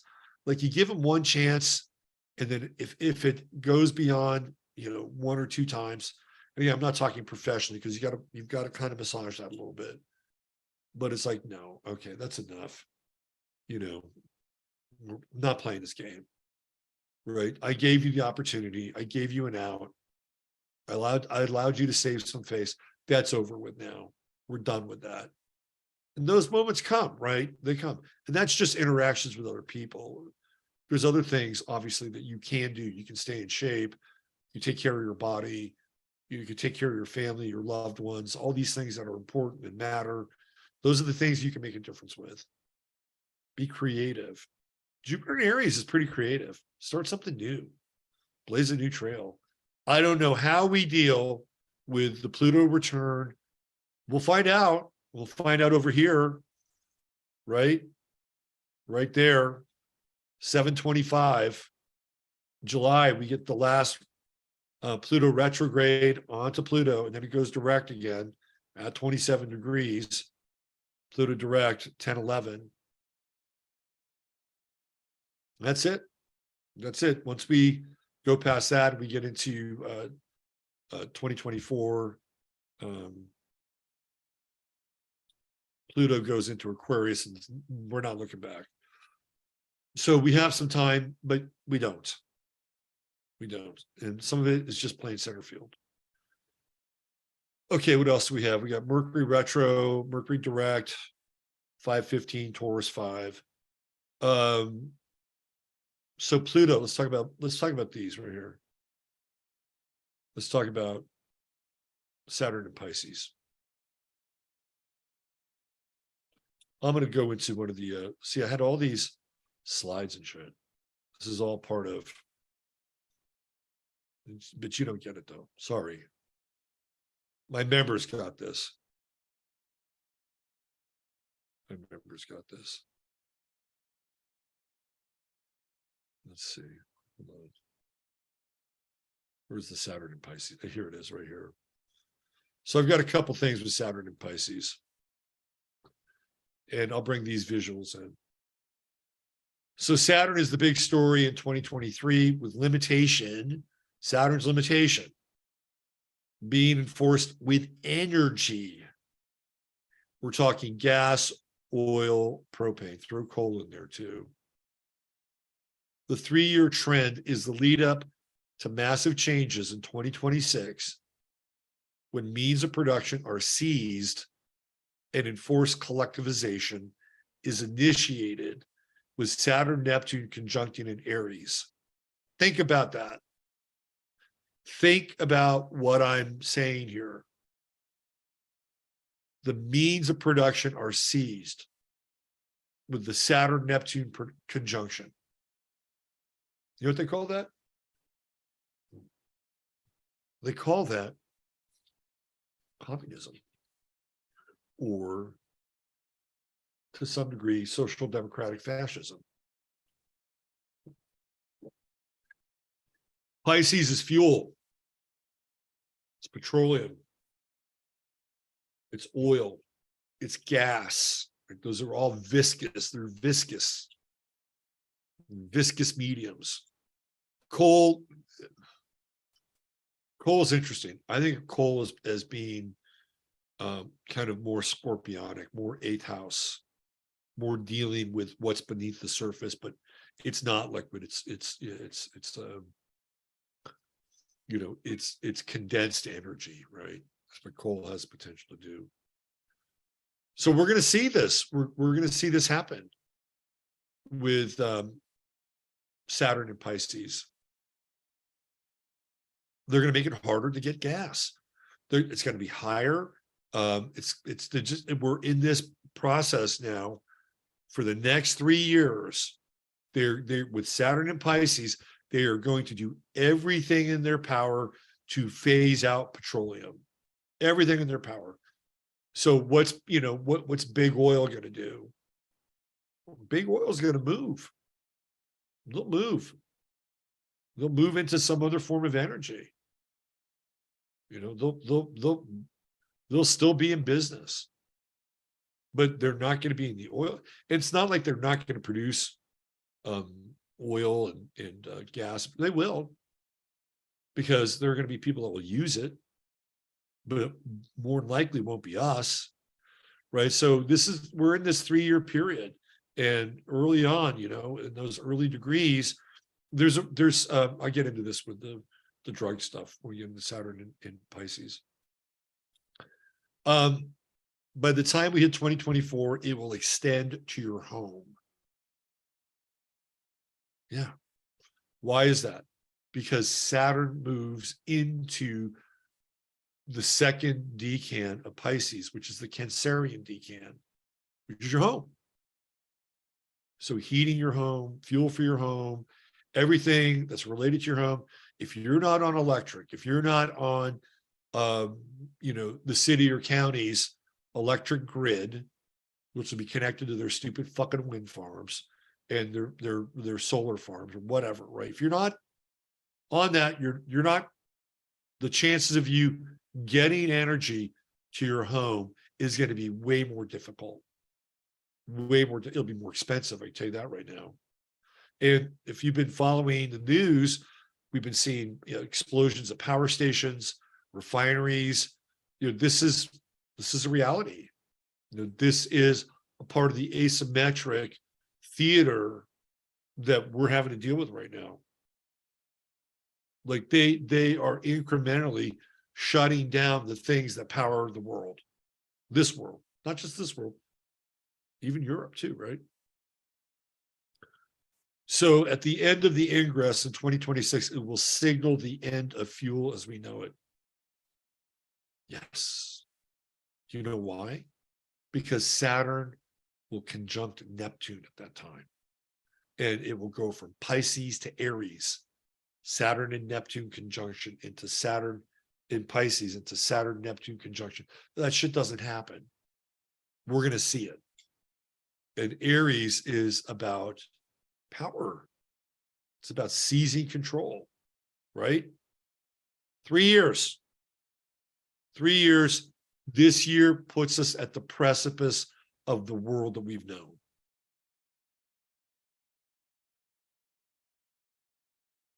Another significant trend in 2023 will see the beginning of the crackdown of alternative medicine as trust for big pharma evaporates across the realm in order to enforce their unhealthy hegemony. Big pharma will use all of its available money power to curtail the use of cheaper, healthier, and less invasive alternatives. Look for them to try to get Congress to make alternative medicine available by prescription only. Europe via the EU will also attempt the same. Already happened. I didn't even know about it. There's some verbiage in the omnibus bill that there are certain things that were over the counter, both for you and your pet, that you're going to have to go to a doctor or a vet to get. That's happening, right? And all this stuff is just like it's stair steps, gateway. Pisces is drugs. It's drugs, and we've seen the deleterious impact of drugs. So, and people, they just don't fucking trust big pharma anymore. They don't trust it. And they know, like, well, we don't want these people to stay healthy, and we want to be able to control, their level of health and well-being. I don't know about the lava lamp. It's really not getting lava-y. Like, come on, man, do your fucking thing. Take me back in time here. It's just lit. It's just blue. I want to see globules of wax floating around in there. Anyway, this is what we're dealing with Saturn and Pisces. I think Saturn and Pisces is tough. Ain't gonna lie.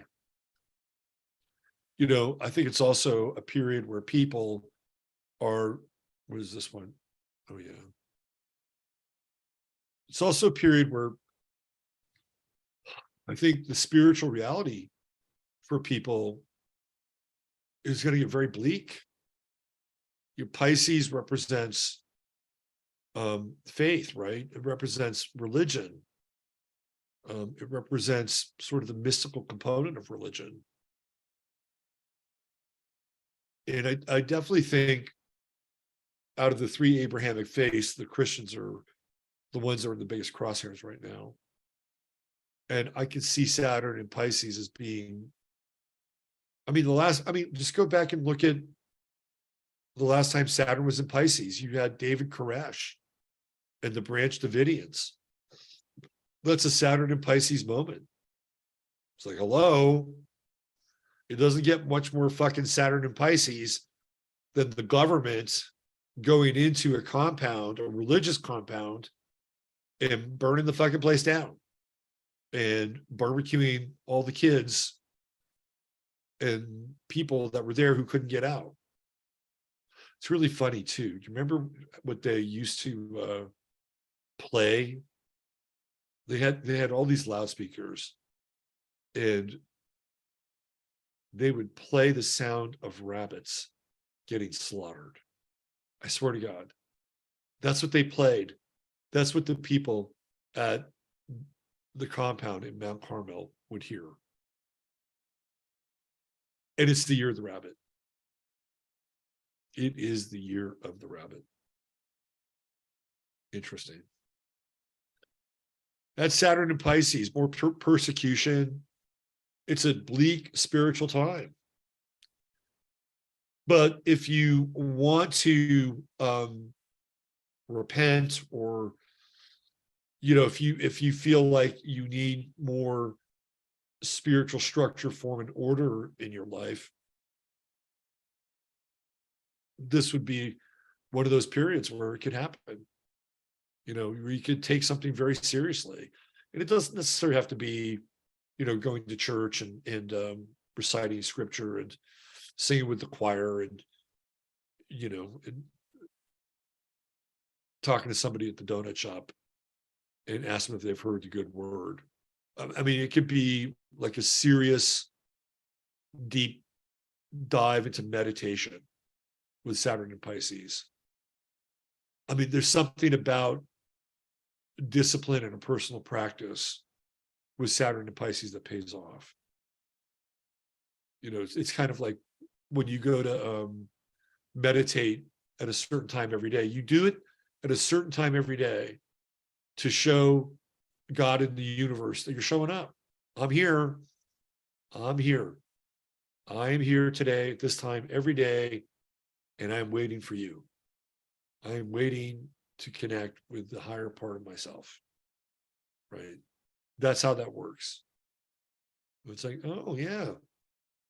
Yep, you've been showing up here for a couple months now. I think you're ready. You're ready to hear what I have to say.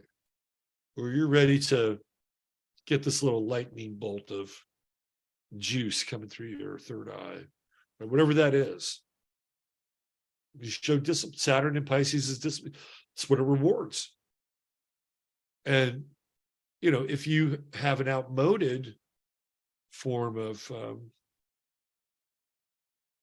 kind of religious belief and faith, or Saturn and Pisces can have you question that. Like, why do I do this? Why do I believe in this? I believed in this for the last 20 years of my life, and I'm still in the same place, right? I mean, that's Saturn and Pisces. It causes you to go deeper. The other thing with Saturn and Pisces, I'm not proud of it. I'll be honest with you. I'm not proud of it. And the only time that I went to jail was when Saturn was in Pisces. It was the only time. Once it left Pisces, nope. Before Pisces, nope. That 3-year period, yes. And, not fun. Not for a long period of time. Just kind of a couple fuck up moments, but it happened. Right. Oh, I take that back. I got a DUI when Saturn wasn't in Pisces. I'm sorry, you shouldn't know that. But I'll tell you anyway. I think it was 2000 and was it 2001? It was 2001. So I lied. Well, I didn't really lie. I wasn't aware of it. But that was it. That was the outlier moment. That was the outlier moment. Anyway.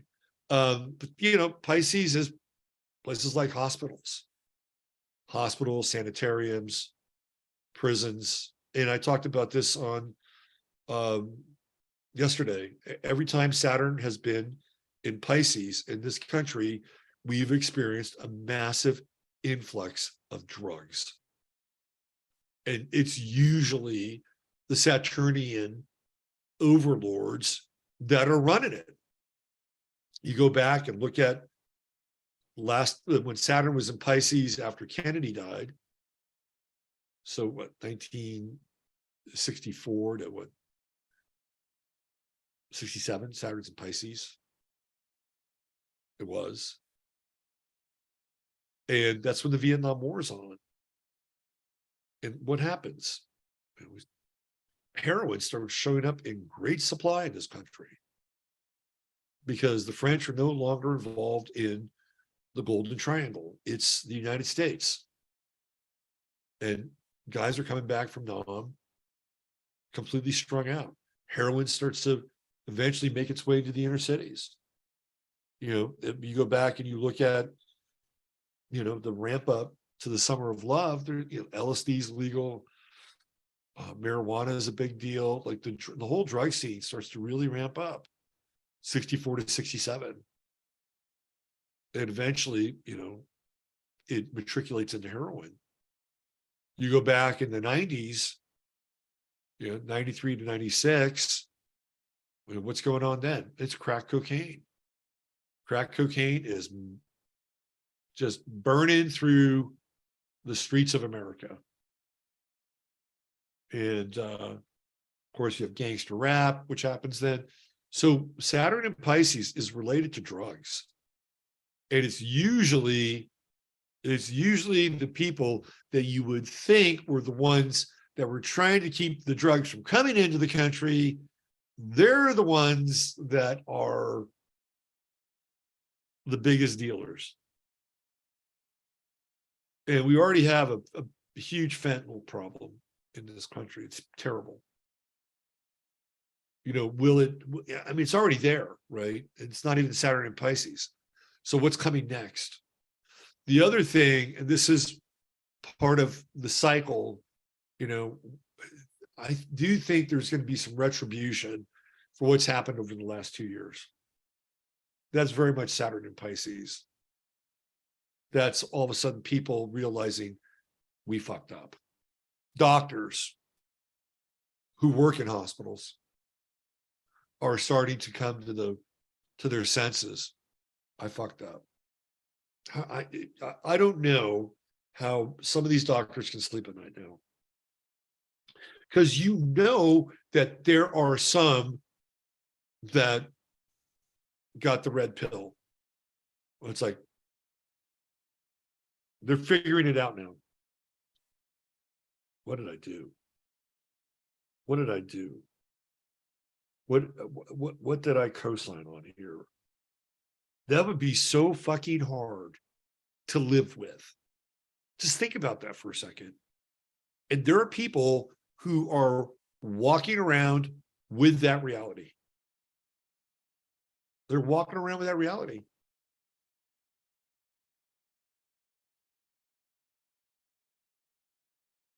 Some of them probably just want to off themselves. And there are others who don't give a shit.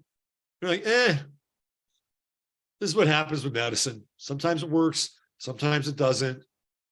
We help some people, some other people, not so much. I can't get involved. Maybe the next one will be better. There's retribution for Saturn and Pisces, I think. I'm not a big believer in karma, but people carry baggage around. People carry weight around. And the heaviness of the baggage and the weight, I think, are going to affect people during this time. People that were involved in, the application and the distribution of what a lot of people experienced over the last 2 years. Notice how I'm talking around it a little bit. You have to kind of talk around it here, but you know what I'm talking about. Pluto and Aquarius. Saturn and Pisces is going to be a big deal. It's going to be a big deal. Take up yoga. Oh, yoga's the devil. I forgot. No, it's not. Pluto and Aquarius. We're only going to get it briefly. 324, right?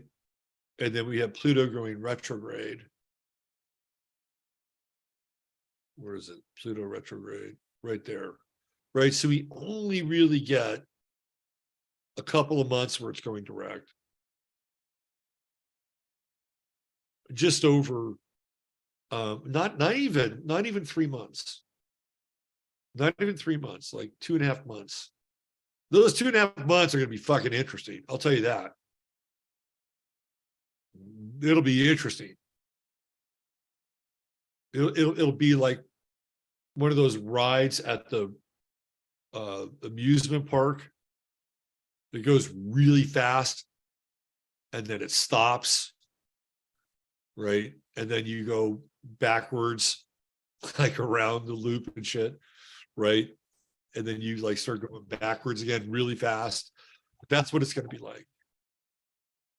That's going to be an interesting 3 months. It's not even 3 months. 2 months and a week. 9 weeks. 9 weeks of stepping through into the future and then being whisked out of it and back into Pluto and Capricorn for a while. It's like, oh, fuck. What just happened? What just happened here? Not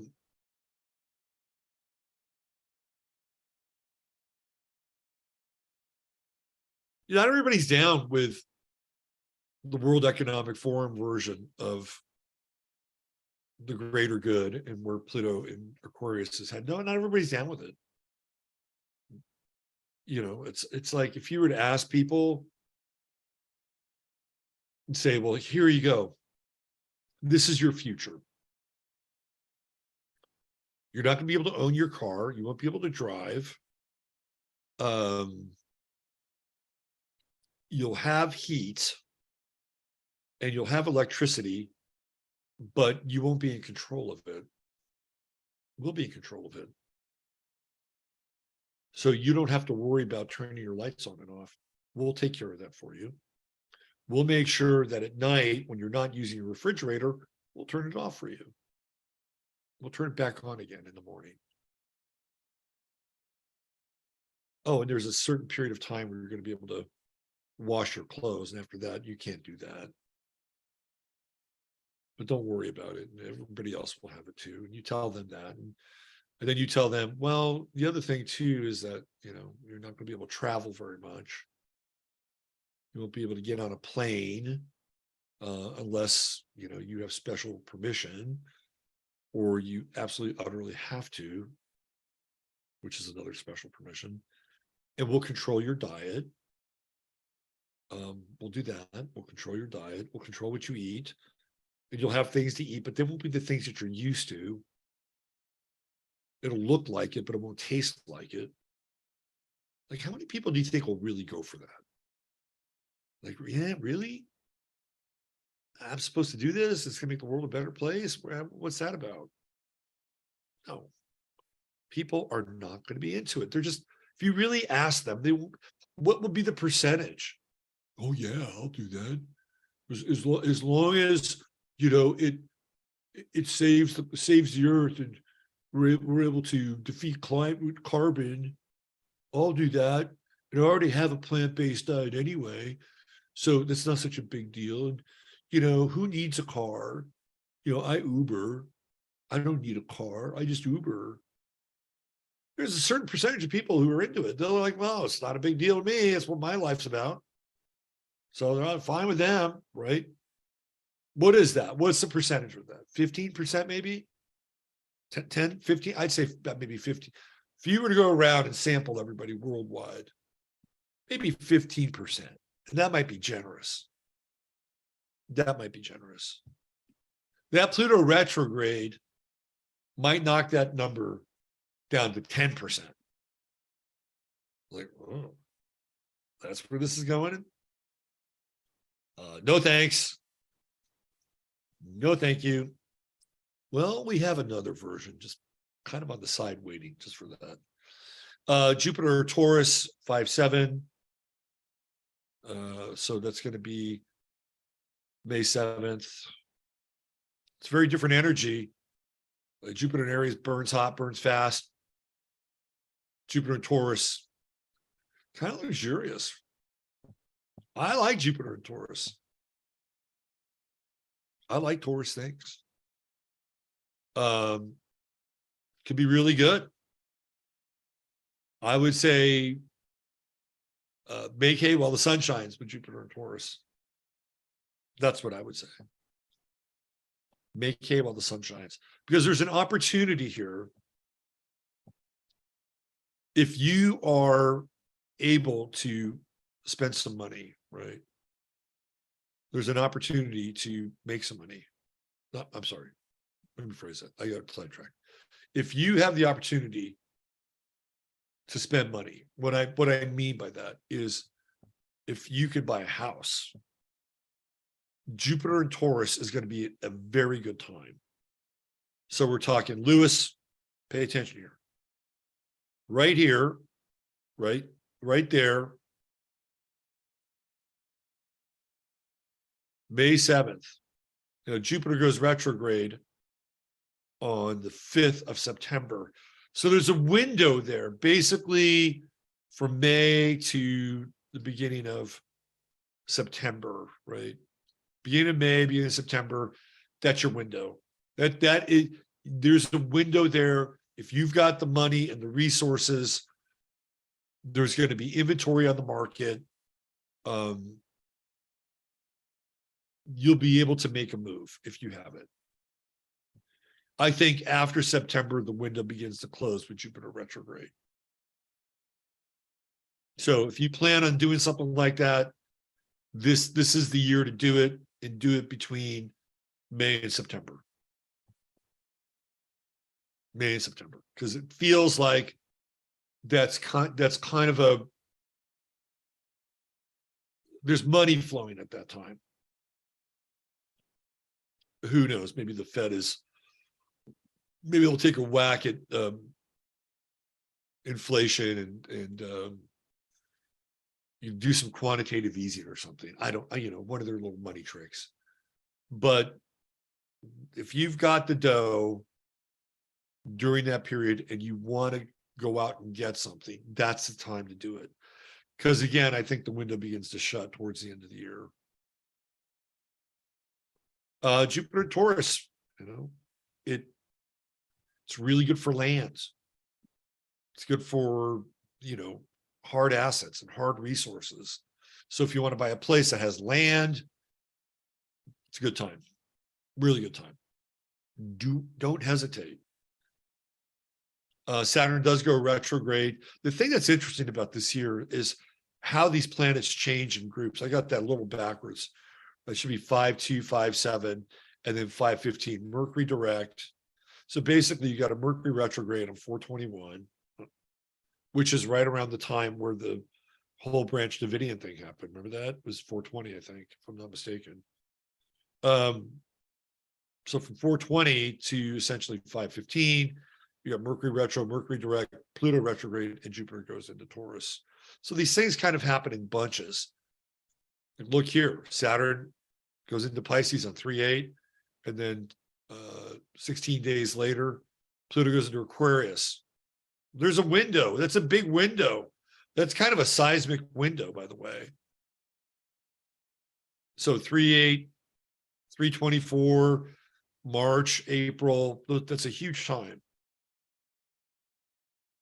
It's getting us into spring in the Northern Hemisphere.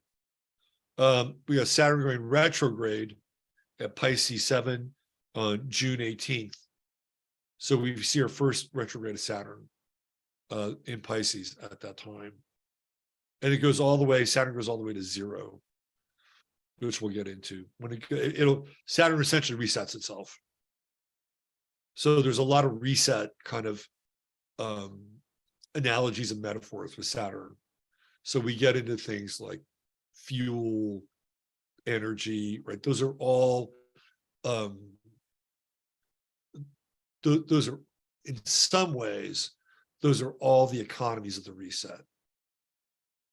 Because they'll be, the plan is to, just bury them in the dustbin of history. That's the plan. We had Neptune retrograde at Pisces 27. That's on the 1st of July. So this gets us into, this period, right? The 1st of July, yeah. Independence Day, solar return, United States, 7/18, the node shift. So again, you can see like between the 1st of July all the way to the 25th of July, we got a Venus retrograde that starts at Leo 28. Pluto goes retrograde onto Cap 27, right? US return, and then the node shift, Aries, Libra. The nodal shift is interesting. I like where the nodes are going. I mean, the true node in Taurus isn't bad, but it's been dancing with Uranus. So we're not getting the full effect, I think, of the true node in Taurus. And Uranus in Taurus is in its detriment. So when we go into Uranus and Aries, I'm sorry, True Node and Aries, it's kind of unobstructed, until it gets up to Chiron. At that time, even Jupiter has moved on. But, True Node in Aries is all about being a warrior and being accountable. I like it. I think it's going to, to me, the True Node in Taurus is kind of, I wouldn't say it's lazy, but it's, trying to figure out how to deal with things like comfort. It's the difference, the True Node in Taurus and the True Node in Aries. It's like the difference between the beginning of Apocalypse Now, where Willard goes in to be debriefed, and they're sitting around and they're eating roast beef and they're drinking beer and they're dealing with like all these Taurus things and the comforts of the world that they've left behind, right? But they bring them in. And it's like, yeah, we fly the roast beef in here. I mean, that's exactly what they're saying, right? That's Taurus. It's like you have all the comforts of home. That's the True Node in Taurus. The True Node in Aries is Kurtz, who lives in the jungle upriver. Marlon Brando's in Aries, by the way. That's the True Node. That's the difference that we're talking about here. So I'm not saying people are going to go fucking Kurtz, but there's people will grow a bit more of a spine with the True Node in Aries. It's just inevitable. And that South Node in Libra, boy, that's going to be really interesting, because by that time we'll have seen so much shit bubbling up from the underworld. I mean, it all started with Hunter Biden's laptop and like, oh my God, right? You can't look away. But that's there. That was all, and there's more, right? We're seeing more and more of this, the underbelly, the slime, the corruption, like all the shit that's bubbling up with the South Node in Scorpio. It's bubbling up. It's like, what's happening? Like, corruption. It's all venal. And Libra is supposed to be about justice. So are we going to see some of that with the South Node there? Or are they going to change the laws in order to make sure that they cover their tracks? And I'll tell you the area that is going to be the most prevalent and discernible with, that's going to be sex with minors. That's you're going to see this by the time Libra leaves the South Node. You are going to see, because here's what's going to happen. They're going to change the law, the legal limit. So when you could be a minor attracted person, so that if you have that as part of your history, and they move the Overton window with that, and they change the laws around it, and it's coming, then guess what? Years past is not going to be subjected to review. It's like, well, yeah, that happened, but the laws have changed, so therefore it's not applicable. Sorry, you should have brought this up 2 years ago, or 5 years ago, or 10 years. That is the risk of the South Node in Libra, right? It's to make the law to cover the tracks of the venal corruption and the bubbling up of the perversity of the South Node in Scorpio. True Node in Aries, what are people going to do about it? Are they going to take law into their own hands? Are we going to start having vigilante moments with the True Node in Aries? A True Node, I think at that time, if I'm not mistaken, conjuncts Venus in Leo. So it's really nice. You have this, trines. So you have the True Node conjuncting Venus and Leo. And to me, that's heroic. To me, that's people standing up for more kind of traditional romantic values in some ways. Like men that open doors for women. I mean, that's like old school shit. I've never put my coat down. I've never understood that either. You put your coat down on a puddle for a woman to walk over, but wouldn't she still get her feet wet? or muddy. Maybe not. I've never done that. Has anybody ever done that? If you're a dude out there who's put your coat down for a woman so they could walk across some mud, leave a comment and leave a comment. I'd be really interested if some guy has ever done that. I've only ever seen it in movies. I've opened doors. I don't have a problem with doors. But there's something kind of chivalrous, because Aries is like the knight, it's like the knight and the Crusades. We go into a Venus retrograde. So we do have, Mars, Venus alternate. So we go into Venus retrograde. That's going to happen Leo 28. And again, sort of the second to final degree. And I think, people are beginning to rethink. They're beginning to it could go two ways. I mean, they could rethink this idea of romance and love or marriage. It's like, but they've already been doing that. They could rethink that and say, well, not for me. But on the other hand, I feel like we've been engaged in this hookup culture. Literally, we've been in kind of, psychologically entrained. People have, not me. But I don't know. I don't know what I would do if I was 20 years old. Who knows? I might get into an app. I don't know. I don't know how I'd be if I was 20 now.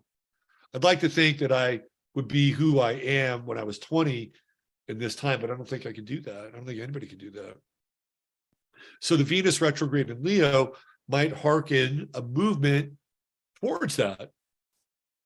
Like, what would happen if people stopped using these apps? They'd have to actually go out and meet somebody. They'd have to go have coffee with somebody or have a drink with somebody, and not like, swipe right or left or whatever they do. I don't know. I know there's swiping going on. So the Venus retrograde in Leo is interesting. I also feel like, our pastimes have been under fire. They've done the march of the cultural institutions, right? And they've gotten Marxism and socialism and critical theory into our sports, which has fucked sports up. And that could be some of that as well with Venus retro, our relationship to these things. So here we go. This is the last outpost for Pluto Capricorn 27. The United States return. So it's going to be in Leo, right? All right. That's right. Yep. I've already talked enough about that. Mercury goes retrograde, 824. So that's at Virgo 21. I've already talked about that. Uranus goes retrograde at 23, Taurus. So by that time, it's in third decan. And that puts it in the Capricorn decan. That'll be interesting. I could see that as being some kind of regulation with crypto, especially, we have just right after that Jupiter retrograde in Taurus. I could see that happening during that time because that's in the Capricorn decan, and that's when, it's like the pronouncement from on high. No more, enough of this, time to regulate. And then Jupiter goes retrograde too. And then in the sandwich there, Venus goes direct at Leo 12. So we got a Venus square Jupiter at that time as well. That's resources. I could see people just running to the banks and taking their money out of the banks at that time. It's like, get it out. Bank. Could we see a bank run in 20? We might. Boy, a bank run would be just brutal. And we live in a period where things are really lit by social media. If people sniff something and there's a bank run, I can see it happening during this time. If it's going to happen, it'll happen here. We got Mercury direct, 915, Virgo 8. Last time Pluto goes direct, Cap 27. All right, that brings us into 1014 and the total solar eclipse of April 8th, not 5th, 8th, 2024. That's here. This is the annular. This is the one on October 14th. And I talked about this as well in the webinar. So the last time we had the other eclipse, the first of the 3 great American eclipses, it started here in Oregon, the 33rd state, and it came out down here at the 33rd parallel in Florida, literally cutting the country in half, right? Sort of the dark path of the sun, reanimating the Mason-Dixon line. And we've been a divided country ever since. So we have, again, and it was like this radical wave. The radical dark wave just came right out of Portland and, sort of infiltrated the rest of the country at a certain point. Except not now. There's no Antifa now, is there? There's no Antifa now. Once Biden got elected, okay, we got better things to do. We'll go back to working at our shit jobs. I think a lot of those people, I gotta say, were glowies.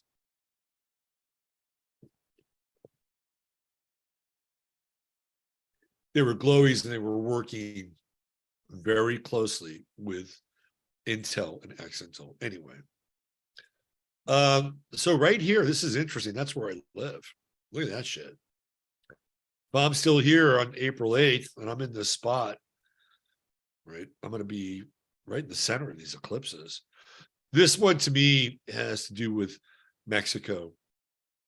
I think this is cartel energy. This is cartel. It's in Aries. It's conflict. It's war. To me, it's like hordes coming in from the south. And then dealing with, things that are, kind of cross over, like the Mississippi River and the Madrid Fault. I think this is a troublesome eclipse. I think it's very troublesome.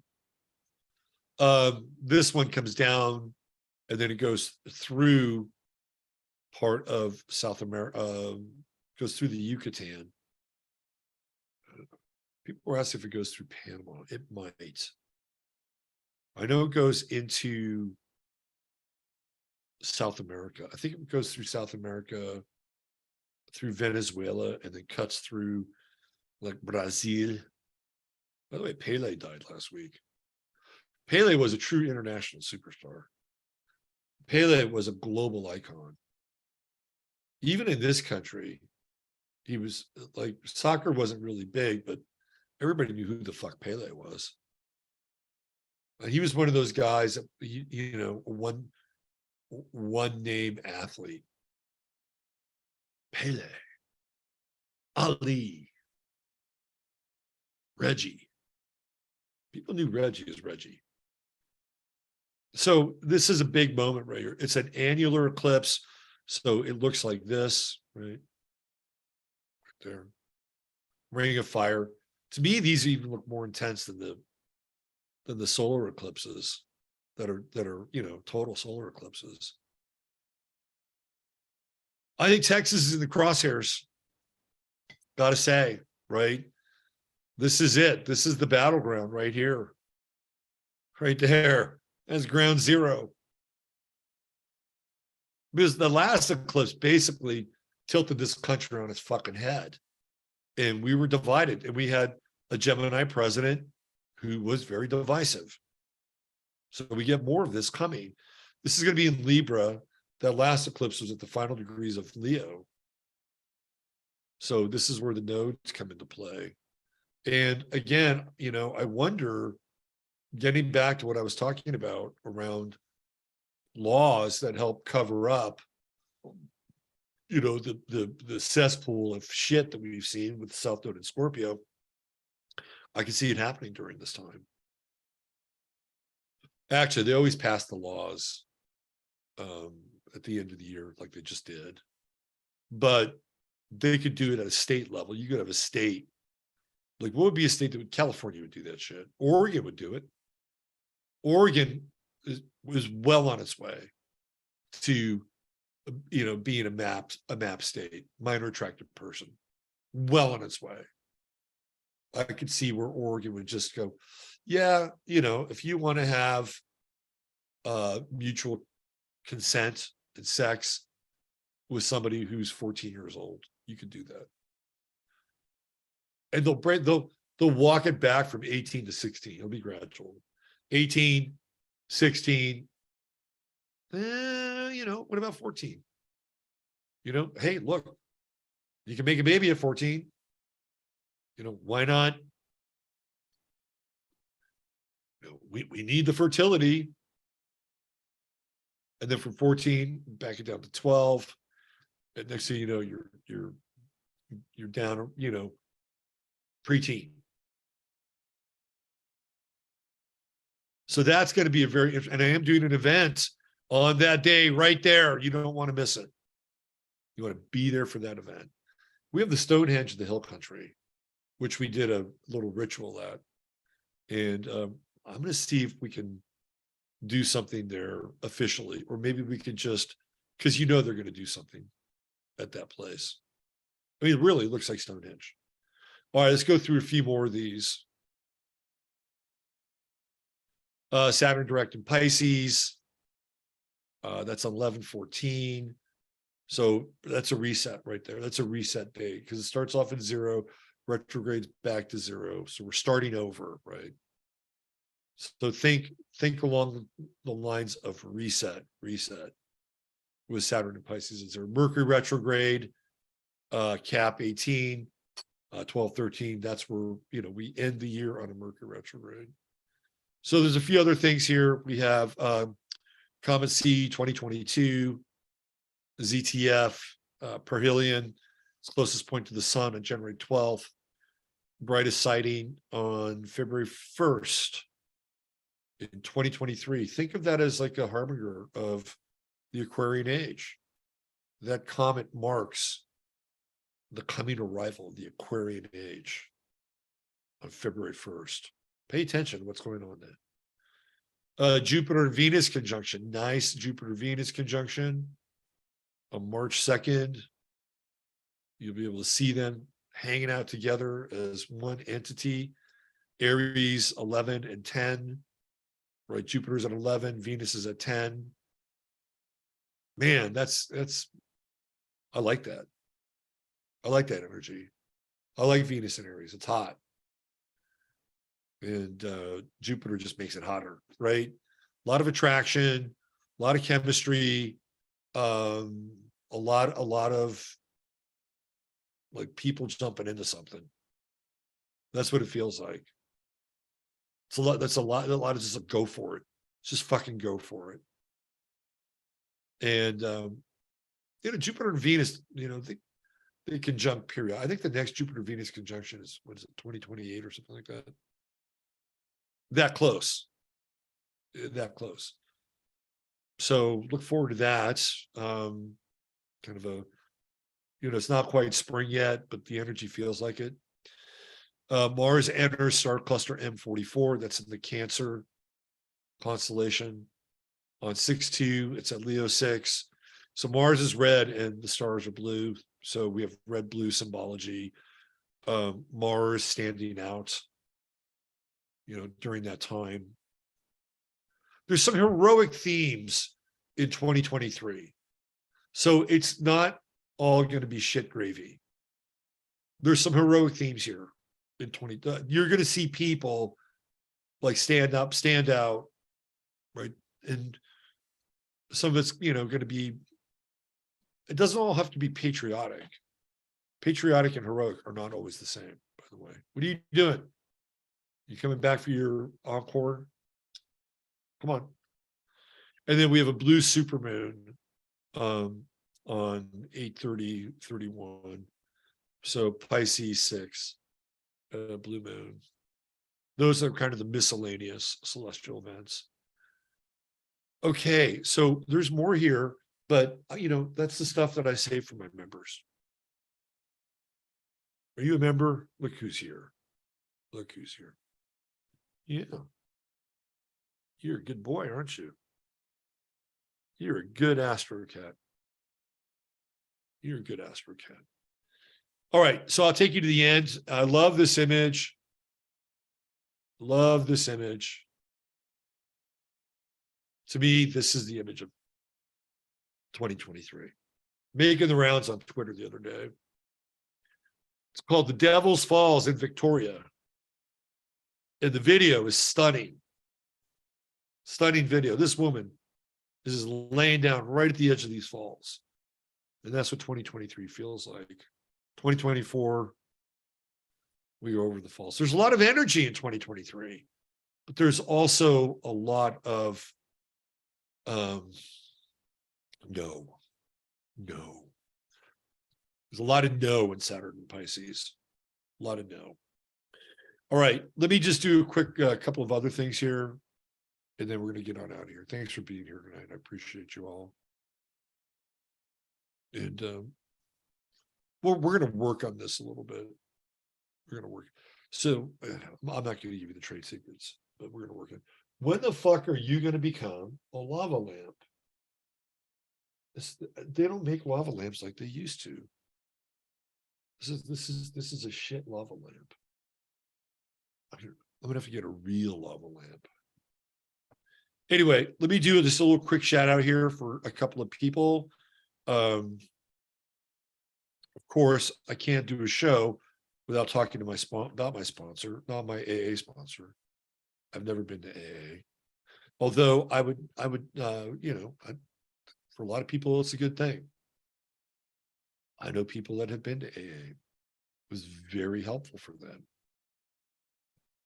Very, very helpful. Let me do this.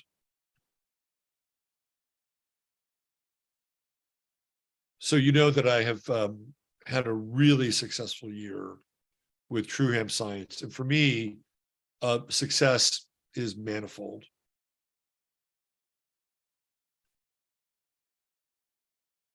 Let me just bring it up here. To me, success is everybody having a win with some kind of activity or product or production, right? And that's what partnering up with Chris and True Ham Science has been this year. Total win. Chattaria has been fantastic. And I've gotten fantastic responses from people who have used Chris's products. It's some of the best CBD that I've ever had. And I've had a few food brands. I haven't had a shit ton of CBD from other people, but I've had some outside of the box, outside of Chris's box. The best, total best. There's a gummy with my name on it waiting for me in about a half an hour. I'll have that. But there's so many other things. I had the moon dust today, which is fantastic. CBGA, really good stuff. Really good stuff. Like gets you kind of lifted and focused. And then there's just CBD for everyday use for things like inflammation and, helping you kind of reset the switches in your brain. And Chris has all different kinds of CBD for different applications. He's got CBD that's water soluble. He's got CBD with alcohol in it. He's got spagyrics. He's got salves. So if you go to truehamscience.com /ref/23, you get $100 worth of product. Type in 15 mins, 15 MINS, 15 mins. And guess what'll happen? Chris will give you free product. He'll say, try this. Here, I'll throw some gummies in. I'll throw an eyedropper of, 19 in or whatever, right? He'll tell you what you're getting. And then if you spend $150 or more, you get free shipping. So it's been a great addition to my life this year. I use the products, and other people who watch the shows have used the products and they're very happy. So Chris has been able to, recirculate the money and get more product and build his business. People get benefits out of it, right? So it's this wonderful process and people have developed personal relationships with Chris. You know, I mean, he spends time on the phone with them and talks to them and talks through the various, properties of the CBD or the CBGA. And you don't get that kind of service anymore. You just don't. I mean, you can just go in and say, hey, what does this do? What does this do? He'll tell you. Marcia, his assistant, same thing. She knows her shit. She'll tell you. So I can't say enough about True M Science, and I'm wishing them a very, very successful year. Very successful.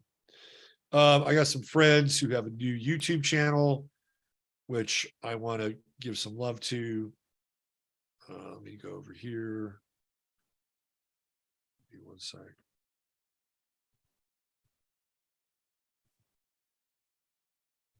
Do this.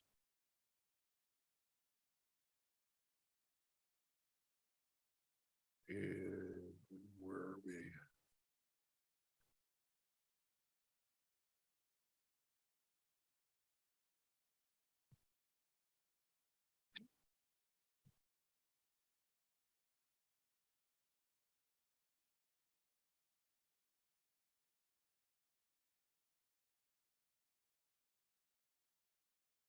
I'm still here. I'm still with you.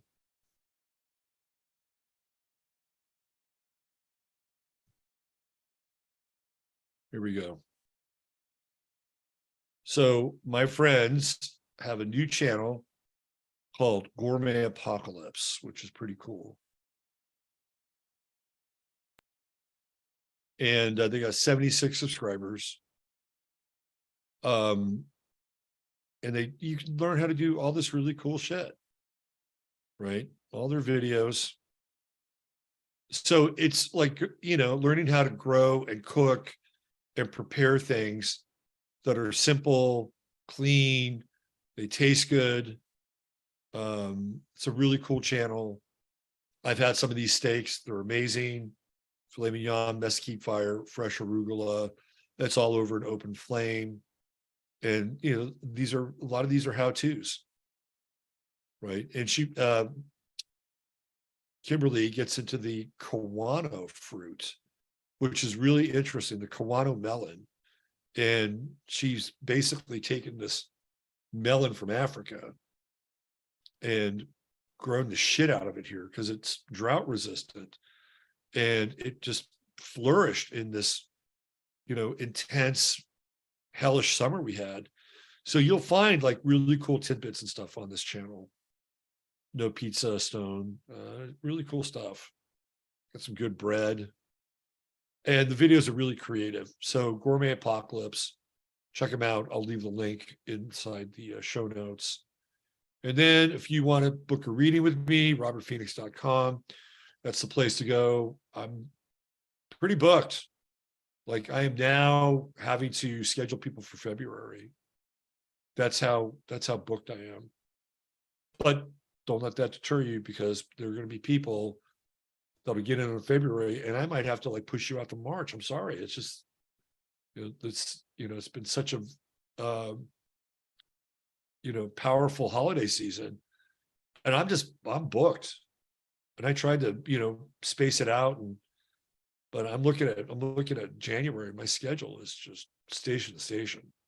So, but if you want to do a reading, you can do that. Also, I have, I'll put a link in if you want to study astrology. I've got a 16-hour course that you can download. I think it's a great course. And until tomorrow, I've already had the discount. If you go to Gumroad, where the link, I'll put the link in the show notes. But if you go to Gumroad and type in Jasper, this guy, Jasper 22, you type in Jasper 22, what you'll get is a 25% discount on my course, which is significant. And I'm going to raise the price of my course after this week. And I'll keep that discount on my course until, let's make it Wednesday. We'll do Wednesday. A lot of people think my course is really expensive. It's not. It's only $295. But if you want to learn about astrology and really how to, soup to nuts astrology, that's your course. I got labs. I've got lectures. So it's a good course. So there you go. That's it. All the announcements. We're done. All right. I'll be back on Tuesday, this channel, with Astro Weather. Thanks for being here. Thanks for spending your Sunday night with me, and your first day of the year with me. And you know what? It's going to be an intense year. I mean, just book it, right? It'll be an intense year, but there's going to be moments this year where you're going to want to take advantage of like updrafts. Jupiter in Aries is an updraft. There's a pure Jupiter in Taurus is an updraft. And even with Saturn, you know, if you really want to deepen your spiritual practice, Saturn and Pisces will certainly help you. And if you don't, it might force you. All right. Thank you, mods. Everybody else, thank you as well for being here. Use your head in order to discern what's real, your heart to set what's possible. I'm Robert Phoenix. Take care. Much love to each and every one of you. Bye for now. I'll see you Tuesday.